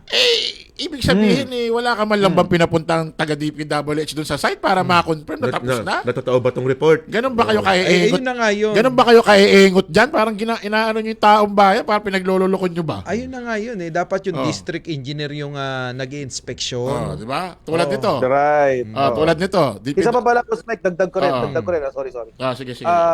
Isa rin kasi sa dapat nagche-check, si COA. Yon. Sa payan. Ang problema, di ba? Mukhang kasabuat din ata. Hindi, may involve May involvement si COA Actually, yung COA, ipapatawag din ni Senador Jinggoy. Yan nga, nawala si Coach. Nawala. Nawala si Coach. Anyways, tuloy natin. Coach, wala kayong sound, Coach. Nawala. Yun, hindi nawala siya sa screen. Ayan na, bumalik na. Coach, tuloy mo na. Sa cellphone kasi. Sorry. Nawala siya. Tayo mo na. Hindi. Pero ito, madagdag ko lang, nung sinabi nga ni Joel Villanueva na wala siyang alam dyan, maniniwala na sana ako sa totoo lang. Kasi ano yan alive, di ba ganun siya Pero nung ni-research ko yan si Joel Villanueva, hindi pala ito yung first time niya na-involve sa ganyan. Meron siyang yung PIDAP sa 2008 sa Aaron Foundation. At doon, guilty talaga siya doon ng pagnanakaw. Nako? Sa ombudsman yung ombudsman mismo yung nag-guilty sa kanya. So, ibig sabihin, may meron ng record. Markado na to. Markado na pala yan. May bahid. Tapos yung malupit dito, syempre, sabi ng ombudsman, dapat si Joel Villanueva dismiss. Sinabi talaga pwede yung research yan Pero ang nangyari dito, hindi pala wala palang ganung batas na pwedeng ipa-dismiss ng ombudsman yung senador. Dapat pala kasuhan dito sa ethics. So kaya hanggang ngayon pala, senador pa rin po siya. So JIL nga, Joel is Joel is Lord. Joel is Lord. Baka magkamali tayo. Pero meron pa. Napolis din pala. Napolis siya. May napolis pa pala siya. So, ibig sabihin, may kwento na pala sa... So, hindi ito yung first time niyang na-involve sa ganyan. Sa ganyang mga gawain. Oo. Nako. Di ba? May bahid na pala. Yung mga ginagawa niya ngayon parang inosenteng-inosento, no? Pagka nagsasalita tila ba parang walang kinalaman. Natatawa pa nga ako sa isang video niya, isang privilege speech niya sa Senate. Sabi niya, Your Honor, ako'y nasasaktan dahil after magkape ng ating mga kababayan sa Bulacan, susulong sa bahay. Sabi ko, grabe pala ka-concern nito si Joel Villanueva sa mga taga-Bulacan. Nakaka-touch. Parang ang sarap, Parang si Marcoleta may hawak na martilyo, no? Parang ang sarap magpa-convert sana, no? Convert tayo sa kanya, no? Concern Di ba? Andiyan yata si Coach, nagbalik na. Coach! Hindi ka marinig. Pasensya na. Ayan na, okay. Nawalan na akong signal, pasensya na. Sige po, tuloy lang po. Nakikinig ako. Hindi, tsaka bukod kay Joel, tsaka kay Mark Villar na may ingay. Yung nakakapagtaka naman dito, si Cheese nag-ingay din di ba? Meron pa yan si Bongo rin. Nagsalita rin si Bongo na tama. Isa rin to. Di ba meron din siyang privilege speech, di ba? Parang nakakapagtaka, di ba? Kung sino pa yung mga may ingay, sila pa yung parang may sabit. Defensive ka. Defensive pa. Di ba? Kasi si Bongo, alam naman natin, si LTG, di ba? Si LTG Builders tsaka Alfrego Builders. Hanggang ngayon nakakakuha pa rin pala ng proyekto yan. Hanggang ngayon pala. So, para sa akin, bakit ganun? Kung sino pa yung mga taong involved sa flood control, sila pa yung nagsasabing wala kami kasalanan. So, ibig sabihin, para sinasabi mo, pinauuna na nila ang sarili nila, wala silang kasalanan, no? Kahit yung investigasyon hindi pa sila natutumbok. Inuuna na nila sarili nila. Dinatamaan din pala, no? At saka walang nagtatanong kasi. Okay lang sana sumagot. Okay lang sana. Sinabi ni Marcoleta, ikaw, Senator Joel Villanueva, may alam ka ba dito? Ayun, pwede niyang sabihin yun Pero ang tanong dito kasi, Yun pwede yun, tama. Pero yung pinakamalaking tanong kasi dito, ako kasi napansin ko talaga sa Senado, meron silang unwritten law na respetuhan ang tanong ba dito, kaya bang nilang sagasaan yung kapwa nila senador? Kaya nga, papasok dito yung tanong nyo kanina kung ano mangyayari. Kapag walang nanagot dyan, yun na yun. Yun na yung kasagutan. Yung tinanong mo na yan, yan may kinalaman yan doon sa privilege speech ni Senador Lacson na handa silang banggitin kung sinong mga official ito. Kasama na gobyerno. Sana nga mangyari yun. Pero, yung mga taong yun, handa bang sagutin ang kanilang, siyempre, andyan na yung death threat, andyan na yung kanilang buhay, pamilya. O baka naman ngayon lang mainit lang kasi ang issue, baka bandang huli magkaiwanan sila. Kasi ako nakikita ko talagang seryosong lumalaban dito sa usaping flood control budget na Ping Lacson 100% hindi kasama. Tito Sen, Ping Lacson. The rest hindi ko na wala na. Agree. Diba? Kaya ako alam nyo natutuwa talaga ako, sayang nga lang. Agree. Alam nyo, sa totoo lang, eto babanggitin ko na, no. Hindi naman siguro bawal, Talagang gusto ko si Lacson sana, no. Hindi, presidential talaga siya. Actually, Boss Mike, si Senador Lacson, Tito Sen, Gibo, talagang pwede maging mga presidente. Daming ang problema, kaya hindi mananalo yan Karisma. Alam nyo kung bakit? Hindi kasi mga tanga Hindi kasi mga bobo. Wala tayo sa vlog. Di ba? Uy, bawal. Ay, mga pala. Medyo pero teka, balikan na nga natin si Joel Villanueva. Meron pang kumalat na isang litrato.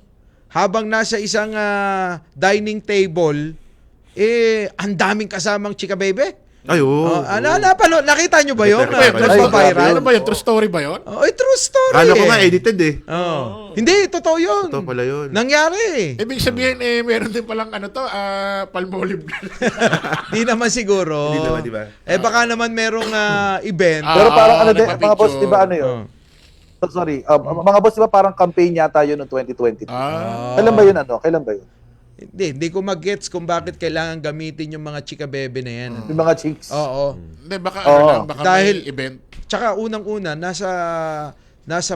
nakapaloob ka sa religious group na maraming mga sekta o reliyon na ayaw nila yung mga labas ang mga dibdib. Labas ang mga... Si Kibuloy gusto niyan. Boss Mike, malay mo, magkukumari silang lahat. Hindi, ibig sabihin lahat ng mga babaeng nandun. Baka magkukumari silang lahat. Magkakakilala. Alam ko kasi meron akong kilalang isa ron. Oo. Magkakakilala sila eh. Oo. Pero, ang tanong nga, bakit kailangan gamitin sa kampanya yung mga labas ang mga dibdib at bakat ang mga mga ano. Lalong-lalo na sa diba? image ni Pastor Joel Villanueva. Kasi nga pastor di ba? Pastor ba talaga? Tanong nyo kay Digong. Di ba si Digong nanalo sa ganyan dahil sa Mocha Girls? Kakakendig ng Mocha Girls. Pastor ba talaga si sabi nila, hindi ko sigurado. So, ibig sabihin, nagpapalis ng masasamang espiritu yan. Baka. Kasi ganun napapalit ko sa FB. Yung para bang mga ganun ba yun? Yung mga nagpapalis ng masasamang espiritu sa katawan? Kasi baka may sumasapi kay Inday, gamutin niya. Gamutin niya.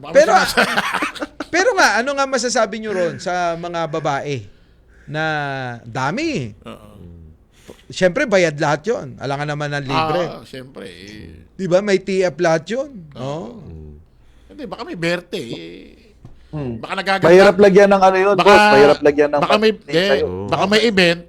Napunta doon si Pastor Joel Villanueva. Ngayon, itong mga babae, nagandahan kay Pastor, nagandahan tuloy. Napugian, nagandahan tuloy. Nagpa-picture. Baka nagpa-picture. Yun lang naman yung sa akin. Wala naman akong binibigay na mali siya. Baka nasa-section sila kay, nasa-section tuloy. Baka namamachuhan sila kay, kay Joel Villanueva. Baka makisig naman talaga. Baka may prayer meeting. Baka magkukumari sila. Baka kumari rin nila si Joel. Baka kumari nila si Joel. Baka may prayer meeting habang labas yung dibdib. Baka may gano'n ata siguro. Yun lang. Basta bakit kumakalat? Baka naman, wag nating alisin na baka naman merong demolition job para kay Joel Villanueva. Kapag meron, syempre kay Joel tayo kakampi. Pagka ano yan kapag may demolition job. Kakampihan ko si Joel Villanueva. Pagka talagang tinatarget, pangit naman yun. Parang kay Cheese din, ganun, di ba? May demolition job din daw kay Cheese, di ba? Ganun din. Kay Cheese daw niniwala dyan, nag-iimahinasyon lang yan. Nag-ano lang si Cheese, yung parang kunyari, agrabyado siya. Pero sa totoo lang, guilty na yan, kunyari pa yan. Grabe, natulad mo na agad, Joke lang. Pero ano siya ngayon, parang tahimik siya ngayon, Si Cheese, nagsalita lang siya isang beses, Pero nung abot nga doon sa pagbigay sa kanya ng 30 million ng taga Sorsogon. After nun, wala nang kasunod na pag-iingay Hindi, nakaabang yan. Tinitignan niya investigasyon pag papunta sa kanya, tsaka bubel, tsaka mag-privilege speech yan. Hindi, pero sana lang, ituloy ito ni Ping Lacson, ni Senator Ping Lacson itong investigasyon na to. At kung meron mang senador na talagang kasabot dito, sana tuluyan na lang sana. Tsaka hindi lang pangalanan niya pa. Hindi lang naman senador kasi congressman pa mga iba. Congressman. At saka ito pa mga boss. Sana yung minority na kasama ni Tito Sen tsaka ni Ping Lacson. Sana suportahan sila hanggang dulo. Kasi mamaya wala bang kasabot sa minority? Baka may kasabot ang mahirap kasi dyan, mga boss, kasama niya sa minority, banda-bandang huli, baka magkapabayaan. Baka iwanan sila sa air Kaya yung mensahe ni Senador Ping Lacson nakaraan, yung privilege speech niya, marami ng maraming tatamaan yun. Kasama na yung kasama niya sa minority. Kasi baka ilan lang ba sila? 5 lang sila, di ba? Tito Sen, di ba ito pa. 5 lang sila. Ito pa, Coach. Lauren Legarda, Tito Sen, Ping Lacson, Risa Ontiveros. Hindi, 7 pala. Yung taga-Bukid nun, si Subiri. Subiri. Ito pa, mga boss, And then, sila minority. Kasi baka mag-break tayo. Ito pa, kumbaga analyze ko lang, akin lang to, no? Kasi marami nagsasabi, itong si SPK Escudero, malaki ang naging tulong kung bakit yung unconstitutional ni BP Inday Sara Duterte sa impeachment, malaki ang naitulong niya kung bakit nadatnan ng hatol ng Supreme Court. Kasi gusto niya i-hearing ng July 30 simulan. After ng PBBM yung sona ni PBBM. Tapos bago mag-28, dumating na ang unconstitutional. Masasabi nyo kaya, mga boss, to malaking tanong. Kung nailigtas ni Chis Escudero si BP Inday Sara Duterte sa impeachment trial, kahit ba naka-archive lang, masasabi nyo kaya ang Duterte block Kasi ang Duterte Black majority. Oo. Lahat sila nandun eh. Oo. Masasabi nyo kaya na si Chis Escudero, sinave si BP Inday Sara sa impeachment, ililigtas naman ng majority si Chis Escudero? Pwede kaya mangyari yan? Hindi malayo. Ako? Hindi malayo. Parang teleserye, Kaya nga. Ito boss, singit ako pasingit lang. Hindi ba nagsalita na nga si Comelec? Sabi ni Comelec, sabi ni Commissioner George Erwin Garcia, sabi niya na nag-iimbestiga na sila doon sa mga kontraktor na nag-contribute daw sa mga senador. Alam naman natin, sila sila Chis Escudero, Bongo, si Joel Villanueva, saka may isa pa. Parang si yata parang apat daw eh. Si Gatchalian of Legarta. Tsaka JBR ito. Sila na lang naman yung na-contributan. Tapos, ang sabi ni Commissioner George Erwin Garcia, ang posible daw na maparusahan, hindi yung kandidato, kundi yung kontraktor. So, parang nagkaroon na sila ng, parang binroadcast na bigay na ng spoiler si Commissioner Garcia na wag niyong asahan na mapaparusahan. Ano mangyayari sa kontraktor? Kontraktor lang. Malamang. Tulad niyan, di ba? Nagbura na ng upload si Corina doon sa Kay Diskaya. Mukhang nag-damage control na sila. Mukhang ang target baka yung mga contractor na lang. Dapat siguro usisain natin at alamin din natin ang pagkakasala ng mga politiko. Baguhin na rin nila yung yung election code na yan. Ito nga, ang problema kasi, ang daming batas dito sa Pilipinas na dapat i-revisa. Ngayon nga, oo. Isipin mo, may batas, pero yung batas na yun din yung nagliligtas sa kanila. May butas. Ayun na nga. Wala may butas. Ayaw nga nilang ipagalaw yung Constitution paano natin maaayos yan? Dapat pala. Diba? Paano? Ang Constitution 1986 pa yan 86. Panahon pa nila, masyado ng kumbaga sa old, palitan nyo na nga yan. Mag-ano na tayo, Constitutional 2025. Gamitin na lang muna sa pambalot sa tinapa. Isipin mo, 1986. Kanino yan? Kala Aquino. Ano kasi? Wala na yung mga yan Ano kasi, Chris na yung mundo kasi nag-upgrade, nag-update yung mundo. Yun nga. Dapat yung konstitusyon natin nag-update din. Oo. Right. So parang computer pala. Hindi yung mundo mag-a-adjust sa atin. Tayo mag-a-adjust sa mundo. Ganito yung mga boss Kaya marami na nakakaligtas na krimen ngayon na kahit nasasakop ng anong constitution ng 1986. Kasi nga may mga krimen dati na hindi naman nangyayari dati. Ngayon nangyayari. So, wala na, hindi na nasasakop.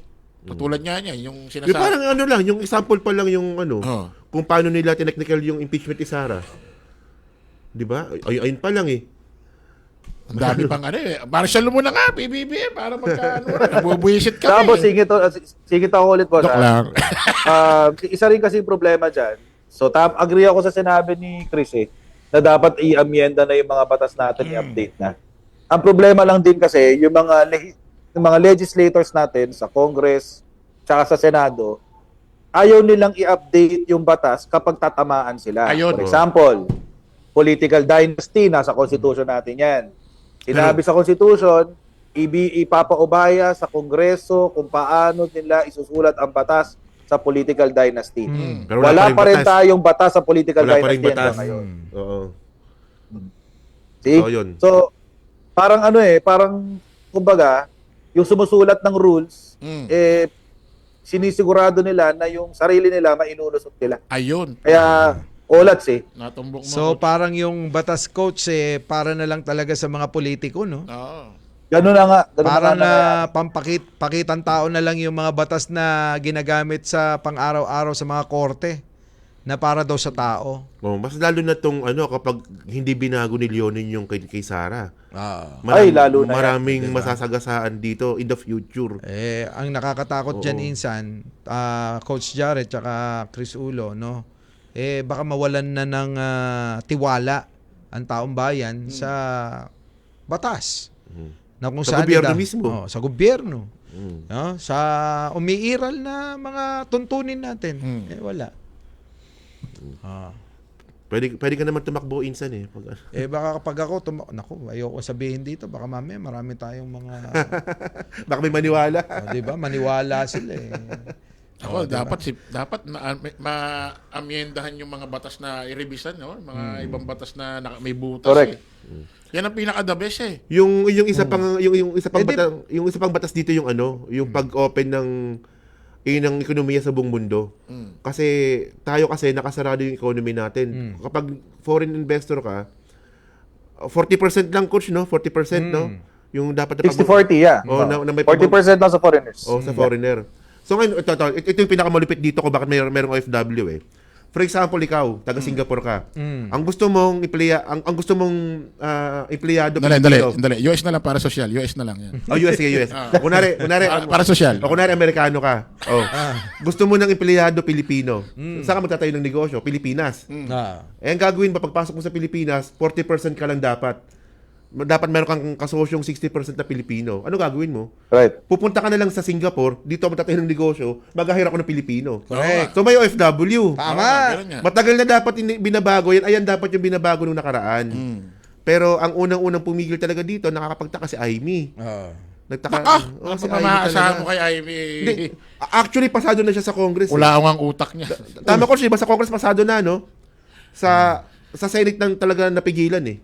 Hinaharang. Hinaharang sa Senate. Tapos na, hinaharang na lang. Oo.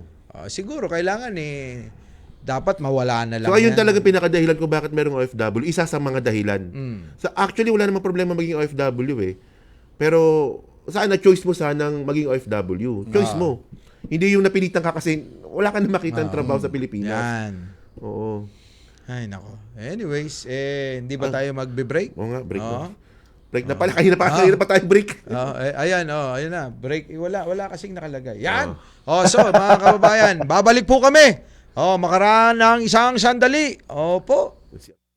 Time to celebrate kulturang Pinoy. Tradisyon, musika, sining, literatura, at iba pa. Anything and everything fun and Filipino. Ito ang Pinoy Kultura. Experts say this, journalists write it, and we promote it. Sadyang malikhay ng Pinoy, yes? You hear that all the time. We merge dishes like sinigang na corned beef. We mash up songs for a laugh like Señorita by Shawn Mendes. I love it when you call me Señorita. Pintig ng puso ko'y para sa'yo. And Lumayo Ka Man Sa Akin by Rodel Naval. And there's the timeless practice of Pinoy parents naming their kids after their meshed names, like Jovelyn or Benjamin. Pero ang isa pang mahilig ko tingtingin ng Pinoy ay language. Mga salitang Tagalog na minerge or completely inimbento, pauso. Street words or slang, made-up words or familiar words with made-up meanings only a Filipino would know, like praning, tanyare, and some that have even made it to the Oxford English Dictionary, like bongga, defined as flamboyant or excellent. Bahala na, balikbayan, high blood. Yup, they're in the Oxford English Dictionary. Look under Philippine English along with other Filipino coined words. The OED has an entire Philippine English piece on it. The first editions were plant or animal names like abaca and tamarao. Recent editions include kilig, pandesal, and traffic as an adjective, defined as marked by slow movement of vehicles or congested. Filipino lexicographer Danica Salazar says the Philippine-sourced editions legitimize Philippine English as a variety in its own right. The words that got in did so from observed use online in publications and through linguistic studies. It'll be interesting to see what other Filipinized words make it next. What about Keri o Marites? Yan ang Pinoy Kultura because our culture is cool. Good news! Ang inyong pinagkakatiwalaang Radyo Pilipinas nasa TV na. Oo, nasa TV na. Ang Radyo Pilipinas 738 AM ay live nang mapapanood sa Channel 3 ng ABS-CBN TV Plus at Channels 45 to 49 ng GMA Affordabox. Kaya may access ka na sa balitang totoo anytime, anywhere. Sa radyo, sa social media at TV. Radyo Pilipinas 738 AM. Radyo Publiko. Serbisyo. Bayang News Nationwide. Balitang pambansa. Sa ulo ng ating Pinakamalawak na pagbabalita. Ang radyo ng Pilipinas. Radyo Pilipinas. Balitang mahalaga sa bawat mamamayan. Ang radyo ng publiko. Radyo Publiko. Nag-uugnay ng pamahalaan sa sambayanan. Ay inyo ring mapapakinggan sa 104.3 FM band. Magkaisa, magtulungan para sa pag-unlad ng ating bansa. Radio Pilipinas, Radio Publiko sa 104.3 The Capital. Ang ating mga programa at serbisyo para sa mamamayang Pilipino. Ibabahagi natin mula alas 6 ng umaga hanggang alas 12:30 ng tanghali. Monday to Friday sa 104.3 FM band. Radio Pilipinas, Radio Publiko, and The Capital. Ang boses ng Pangulo. Sabay na maghahatid ng serbisyo sa mamamayang Pilipino in the new era of collaboration. Balita mula sa iba't ibang bahagi ng bansa. Radio Pilipinas, Radio Publiko sa 104.3 The Capital. Radyo Pilipinas is on Viber. Viber. One tap and swipe. Nandyan na lahat. Receive credible news and information. Pati mga trending topics at videos. Sure na meron dito niyan. Stay on track with Radyo Pilipinas on Viber. Pick up real news. Catch the latest and biggest stories. Search Radyo Pilipinas on Viber and hop in to our community. This is a public service announcement. Discipline is the key. Umiwas sa aksidente sa daan. Ang pagmamaneho ay may kaakibat na responsibilidad, hindi basta mapaandar lang ang sasakyan. Kilatisin ang sarili, ang kahandaan sa manibela, siguruhing inyong konsentrasyon ay hindi magagambala. Importante rin na ating laging isipin, init ng ulo ay huwag pairalin, bagkus kaligtasan ng lahat ang siyang dapat unahin. Isang mahalagang paalala mula sa Presidential Broadcast Service at Radyo Pilipinas, Radyo Publiko, 738. This is a public service announcement. Public service announcement from PBS, Presidential Broadcast Service at Radyo Pilipinas, Radyo Publiko, 738. Time to celebrate kulturang Pinoy. Tradisyon, musika, sining, literatura at iba pa. Anything and everything fun and Filipino. Ito ang Pinoy Kultura. Flight PR 1043, now boarding. Hey, that's us. Vacation, here we go. Always love flying the first and oldest commercial airline in Asia, our very own flag carrier, Philippine Airlines. Dreaming of love while cruising at high altitudes. Did you know this track was specifically made for Philippine Airlines back in the 70s? Composed by Jose Marichan and arranged by Ryan Cayabyab. Closer to heaven, we're 30,000 feet. Brings back good old memories, at the same time, creating new ones with a new generation. Oo, ang ganda pa naman ng kanta. Leave all your worries as we soar over the clouds. I don't know about you, but I always feel a sense of pride every time I see our flag carrier on airports or up flying high in the sky. They'll be shooting stars through time and space. Yan ang Pinoy Kultura because our culture is cool. Talakayang may kabuluhan, mga issue ng bayan. Impormasyong dapat nating malaman. The Big V. Tropang hindi dinadaga, nanunupalpal ng kasinungalingan, nagsisiwalat ng katotohanan. Big V. The Big V. Kasama sina Mike Cervera, Takero Miyamoto, Mark Ramos, Sangkay Janjan, Coach Jarrett, Chris Ulo, at Jake Magnus. The Big V. Makakapal ang mukha, matitigas ang dibdib, galit sa mga magnanakaw sa kaban ng bayan. The Big V. Makipagkulitan, makipagbardagulan, makipagtalastasan. The Big V. Tuwing Sabado, alas 5 hanggang alas 7 ng gabi sa Radyo Pilipinas, Radyo Publiko, 738. Yon! Oh, nagbabalik tayo mga kababayan. At syempre meron tayong panauhin ngayon si Stephen Lee nandito, bumisita sa studio. Napadaan. Galing atang Boracay ito. Magandang gabi po sa ating mga karadyo Pilipinas. Ako po si Stephen Lee na bumisita dito sa mga idol ko, no? Ang The Big Five. Yan. Kung napaaga-aga lang sana, mas makakasama pa ako sa mas maraming topic nila, pero medyo nahuli ako eh. Kaya shoutout na lang. Shoutout na lang po sa inyo ha. Maraming salamat po na tumutok kayo ngayong gabi dito sa programa ng The Big Five dito lang sa Radyo Pilipinas. Yun, thank you. Nandiyan si Coach. Oh, Si nagbabalik. Coach, hello Coach. Coach, wala kang boses. What's up? Yan. Okay na. Oh, Okay nandiyan na. na. Oo. Hindi na Big Five ha. Big B na tayo. Big B na tayo. Big B, Oo, Big nga B na, pala. Big B na pala. Big B. Oo, pala. Ay, hindi na Big Five, Big B. So, balikan natin. Oo, may oras Yung pa tayo, mga may kinalaman dito sa flood control project.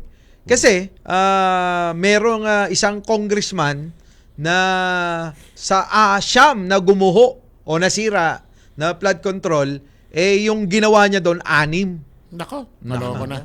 Ayan, yan yung balita ngayon. Tukuyin na natin si Di Umano'y si Saldico, yun ang sabi sa balita. Nako.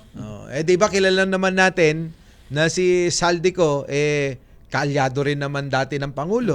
Hanggang ngayon naman, Meron daw isang kontraktor na isa yata siya sa may-ari. Sunwest. Yung Sunwest. Sunwest. Isa sa may-ari, tapos isa siya sa, parang siya yung pinaka-ano doon. Yung ginagawa kasi ng mga ganyan, ng katulad ni Saldico, kung kailan siya magiging congressman, sa kanya tatanggalin yung shares niya. Para kunwari, hindi siya kasali. Pero syempre, kumpanya yan, may mga kumpanya pa sa baba yan eh. Kasi, tama yung inside Tama. umiikot yan eh. Nagkakaroon ng ikot yan eh. So, doon siya nga magkakaroon ng shares sa may baba. Minsan, ginagawa rin yan na gagawa lang ng, ewan ko tama mo ko, Coach. Alam mo to. Secretary certificate lang yan. At saka meeting lang yan. Dali Di lang ba? yan. Board resolution lang. Board resolution lang yan. Board Tsaka secretary resolution lang. certificate. So, ngayon, Pero formality lang yun, Boss Mike. Formality lang. tatanggalin. Wala ka na, nabili ko na yung share mo. 'Di ba? Lahat, halimbawa, yung shares niya 25%. Akin na, bibiling ko na. Para kunyari, yung isa majority. Nangyayari kasi Pasok niya sa dami niya. Oo. Nangyayari, kunyari, tropa. 'Di ba? Usap tayo. Pwedeng ganun kasi. Hindi ko naman sinasabi na yun ang ginawa ni Saldico, Hindi ko sinasabi. Pwede lang na nangyayari talaga. Pero based on record talaga, 2019 nagtanggal siya ng shares. May record talaga, 2019. Yun pumasok na siya sa Congress. Congress. Kasi magko-congressman na kasi siya noon. Alam naman natin na negosyante yung mama. Matagal na. Tagal na. May subdivision at kung ano-ano pa. Ibig sabihin. Hindi lang naman siya. Nakita nyo ba yung isang kontraktor na nagpakita ng kadami-daming sasakyan na magagara? Yes, boss, no? Diba? Kitang-kita talaga. Yun Madami tayong alam dyan. Na-content ni ni Idol Julius Babaw tsaka ni Madam Corina. Di ba? Kita nyo naman. Pero nakakapagtaka lang, no? Kasi si Corina, hindi na bago sa kanya to Kasi naalala mo 2021 kay Chiyoto? Don Chiyoto? Kay Corina din ko sumikat yun eh. Di ba? Yung kanyang yung Ponzi scheme. Yung double your money.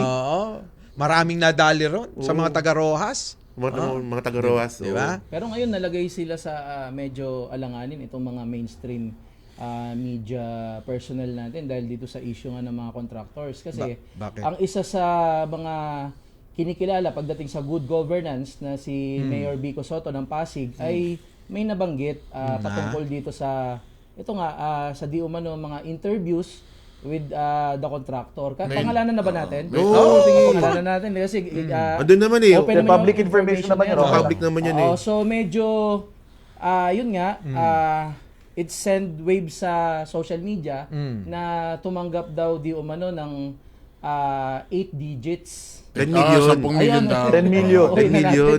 Nakabahan kasi ako. Bro, hindi siya sanay Daw! Daw! Bro, basta pag public, pag naka-public na, pero, daw. Dininay naman ni Julius Baboy at saka ni Corina.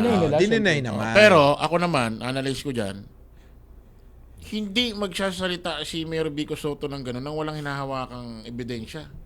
Pero ang sabi niya, patanong yon, hindi raw saktong 10 million. Sabi niya, yung figures naman daw, hindi naman daw. Hindi naman daw 10 million.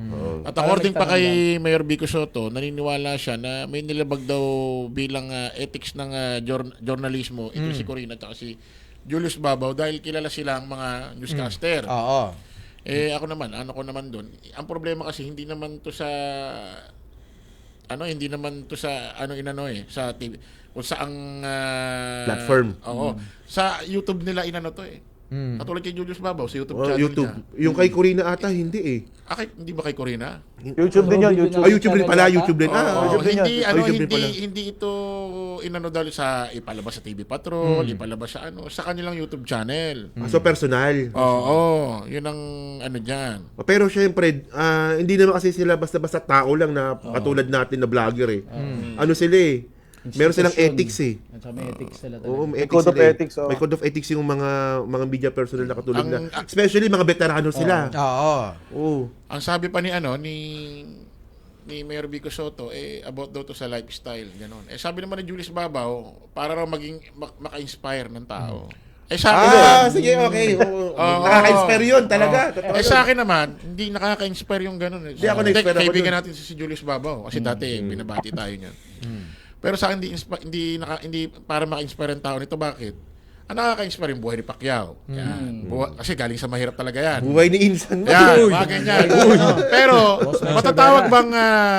matatawag bang para ma-inspire ang tao na dati kang mahirap tapos napunta ka sa DPWH tsaka kayo mama? Nakaka-inspire ba yun? Hindi nakaka-inspire yun. Babanggit mo palang DPWH, may bahid ng korupsyon eh.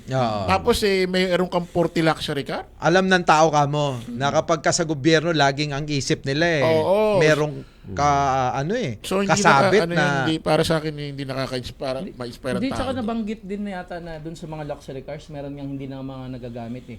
Dahil sa sobrang dami. So parang paano mo lang dahil kaya. Paano mo ba naman magagamit yun? Kami nga ni Coach, tag-isa lang. 'Di ba?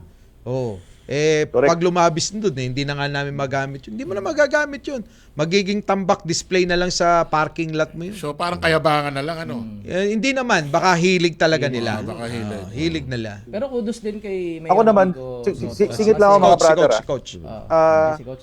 Singit lang ako. Kasi si Sir Julius Babaw, kilala ko yan kasi kaibigan ko yung misis, nakatrabaho ko yung misis pala niya, si Christine Babaw. Mabait naman yan sa totoong sa totoong buhay.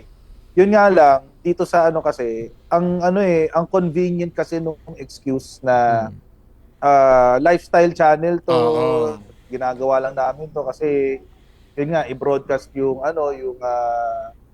tao dito rags to riches story. Ang pangit kasi doon yung rags to riches story kasi nila galing sa corruption eh. Ayun nga. Baka naman hindi alam din nila justify yun. Coach, baka naman hindi naman nila alam. Trabaho nila bilang media na malaman eh. Hindi, tsaka sa tagal ba naman nila sa media, DPWH, hindi nila alam? Parang hindi Siguro ang naging mas maganda na nag-response nila. Ngayon na alam na nila. Sorry. Sorry. Siguro ngayon na alam na nila na ganun nga. Siguro dapat ang naging response lang nila is nag-apologize na lang sila kasi hindi nga naman talaga nila alam, di ba? Wala namang problema dun eh. They will not be put to fault. Minsan kasi coach, mas maganda yung inaamin na lang eh. Correct. Mas okay yung aminin na lang na, okay, mali, di ba? Pero may nabanggit. Mga boss, may nabanggit si Senador Marcoleta. Ewan ko kung etching niya lang to. Pag daw napatunayan na may ginawang korupsyon sa pera ng gobyerno, buwis ng bayan ng mga diskaya, hahatakin daw ang kanilang mga property. Nako. Pwede ba yun? Ito kasi yan. Pati raw yung 40 luxury car eh. Ito kasi yan. Baka hindi nyo na idadagdag. Ako na magdadagdag. Ayan naganap, 2018 sila nag-umpisa na tumibati-ba. 2018. O Mark Villar. Yan panahon niya ni dating Pangulong Duterte. Tsaka ni Mark Villar. Grabe ka talaga, Digong, pinagagawa mo. At saka isama natin yung sinasabing at mukhang galit tong si Insan ko kay Villar eh. Dyan din naman, biglang talagang parang jet tumaas yung kayamanan ng mga Villar. Nung panahon ni Digong. Nagkatapult talaga yung nung nasa gobyerno sila. Totoo yan. So, ano na sila dati? Top 11. Nung panahon ni Pinoy na pinakamayaman na pamilya. Nagtapon sila nung panahon ni Digong. Malamang kaya sila nagalit ngayon kay PBBM kasi top 3 na lang. Naghihirap ata sila. Masama pa loob, Kahit Top 3 pinakamayaman sa buong Pilipinas. Kahit nga tayo maging top 100, masaya na. Top 1,000 nga lang, boss. Top 1,000. Anyways, wala eh. Ganun talaga. So, gusto ko, teka muna kasi ano na tayo, wrapping up na tayo. Last minute na pala. Shoutout po. Sa 1,100 pala. 1,200. Sa mga 300 pala. 1,300. Shoutout po sa 1,300 plus po na mga nanood at sa mga kaninang nanonood na umalis. At shoutout po sa ating lahat, sa ating mga kasama. Siyempre kay Coach Jarrett, kay Sangkay na nasa bakasyon, kay Mark Ramos na nagha-honeymoon, kay Jake Magnus na hindi maiwan yung jowa, at sa ating bisita, si Stephen Lee. Siyempre kay Chris Ulo tsaka kay pisang ko, mahal ko to. Mahal ko rin naman kayo. At sa ating lahat, sa ating production, kay Kina. Kay Kina, nako, maraming salamat sa ating mga pogit magaganda rito sa studio na nag-aasikaso sa atin. Nako, maraming salamat at shoutout sa inyo. Mga gusto magpa-advertise pala, kontak lang kayo kay baka may mga nanonood diyan. Open ko na nga sa vlog ko eh. Ay, at saka shoutout pala sa ulo natin kay Nanay Christine nanonood, Nanay Christine Permin. Sa misis ko, kay Catherine, sa mga anak ko. I love you all. Nanay Christy, baka naman. Baka naman, pwede nyo kaming bigyan ng mga dyan, ng mga sponsor, wag lang. Kay Coco Martin, alam mo na. Coco. Baka naman, di ba? Kasi kailangan natin ng sponsor kasi gusto natin mag-araw-araw dito sa Radyo Kasama yung mga vlogger na katulad ni Stephen D. Na marami tayong vlogger. Gusto natin. Siyempre, yung nakikita lang kasi ng mga tao, tayo. Pero sa likod nito, marami. Medyo sa limuot. Marami ang talagang sumusuporta kay Pangulong Bongbong Marcos. Yung iba nasa likod lang o hindi pa masyadong kilala pero talagang napakarami po. Coach! Ayun.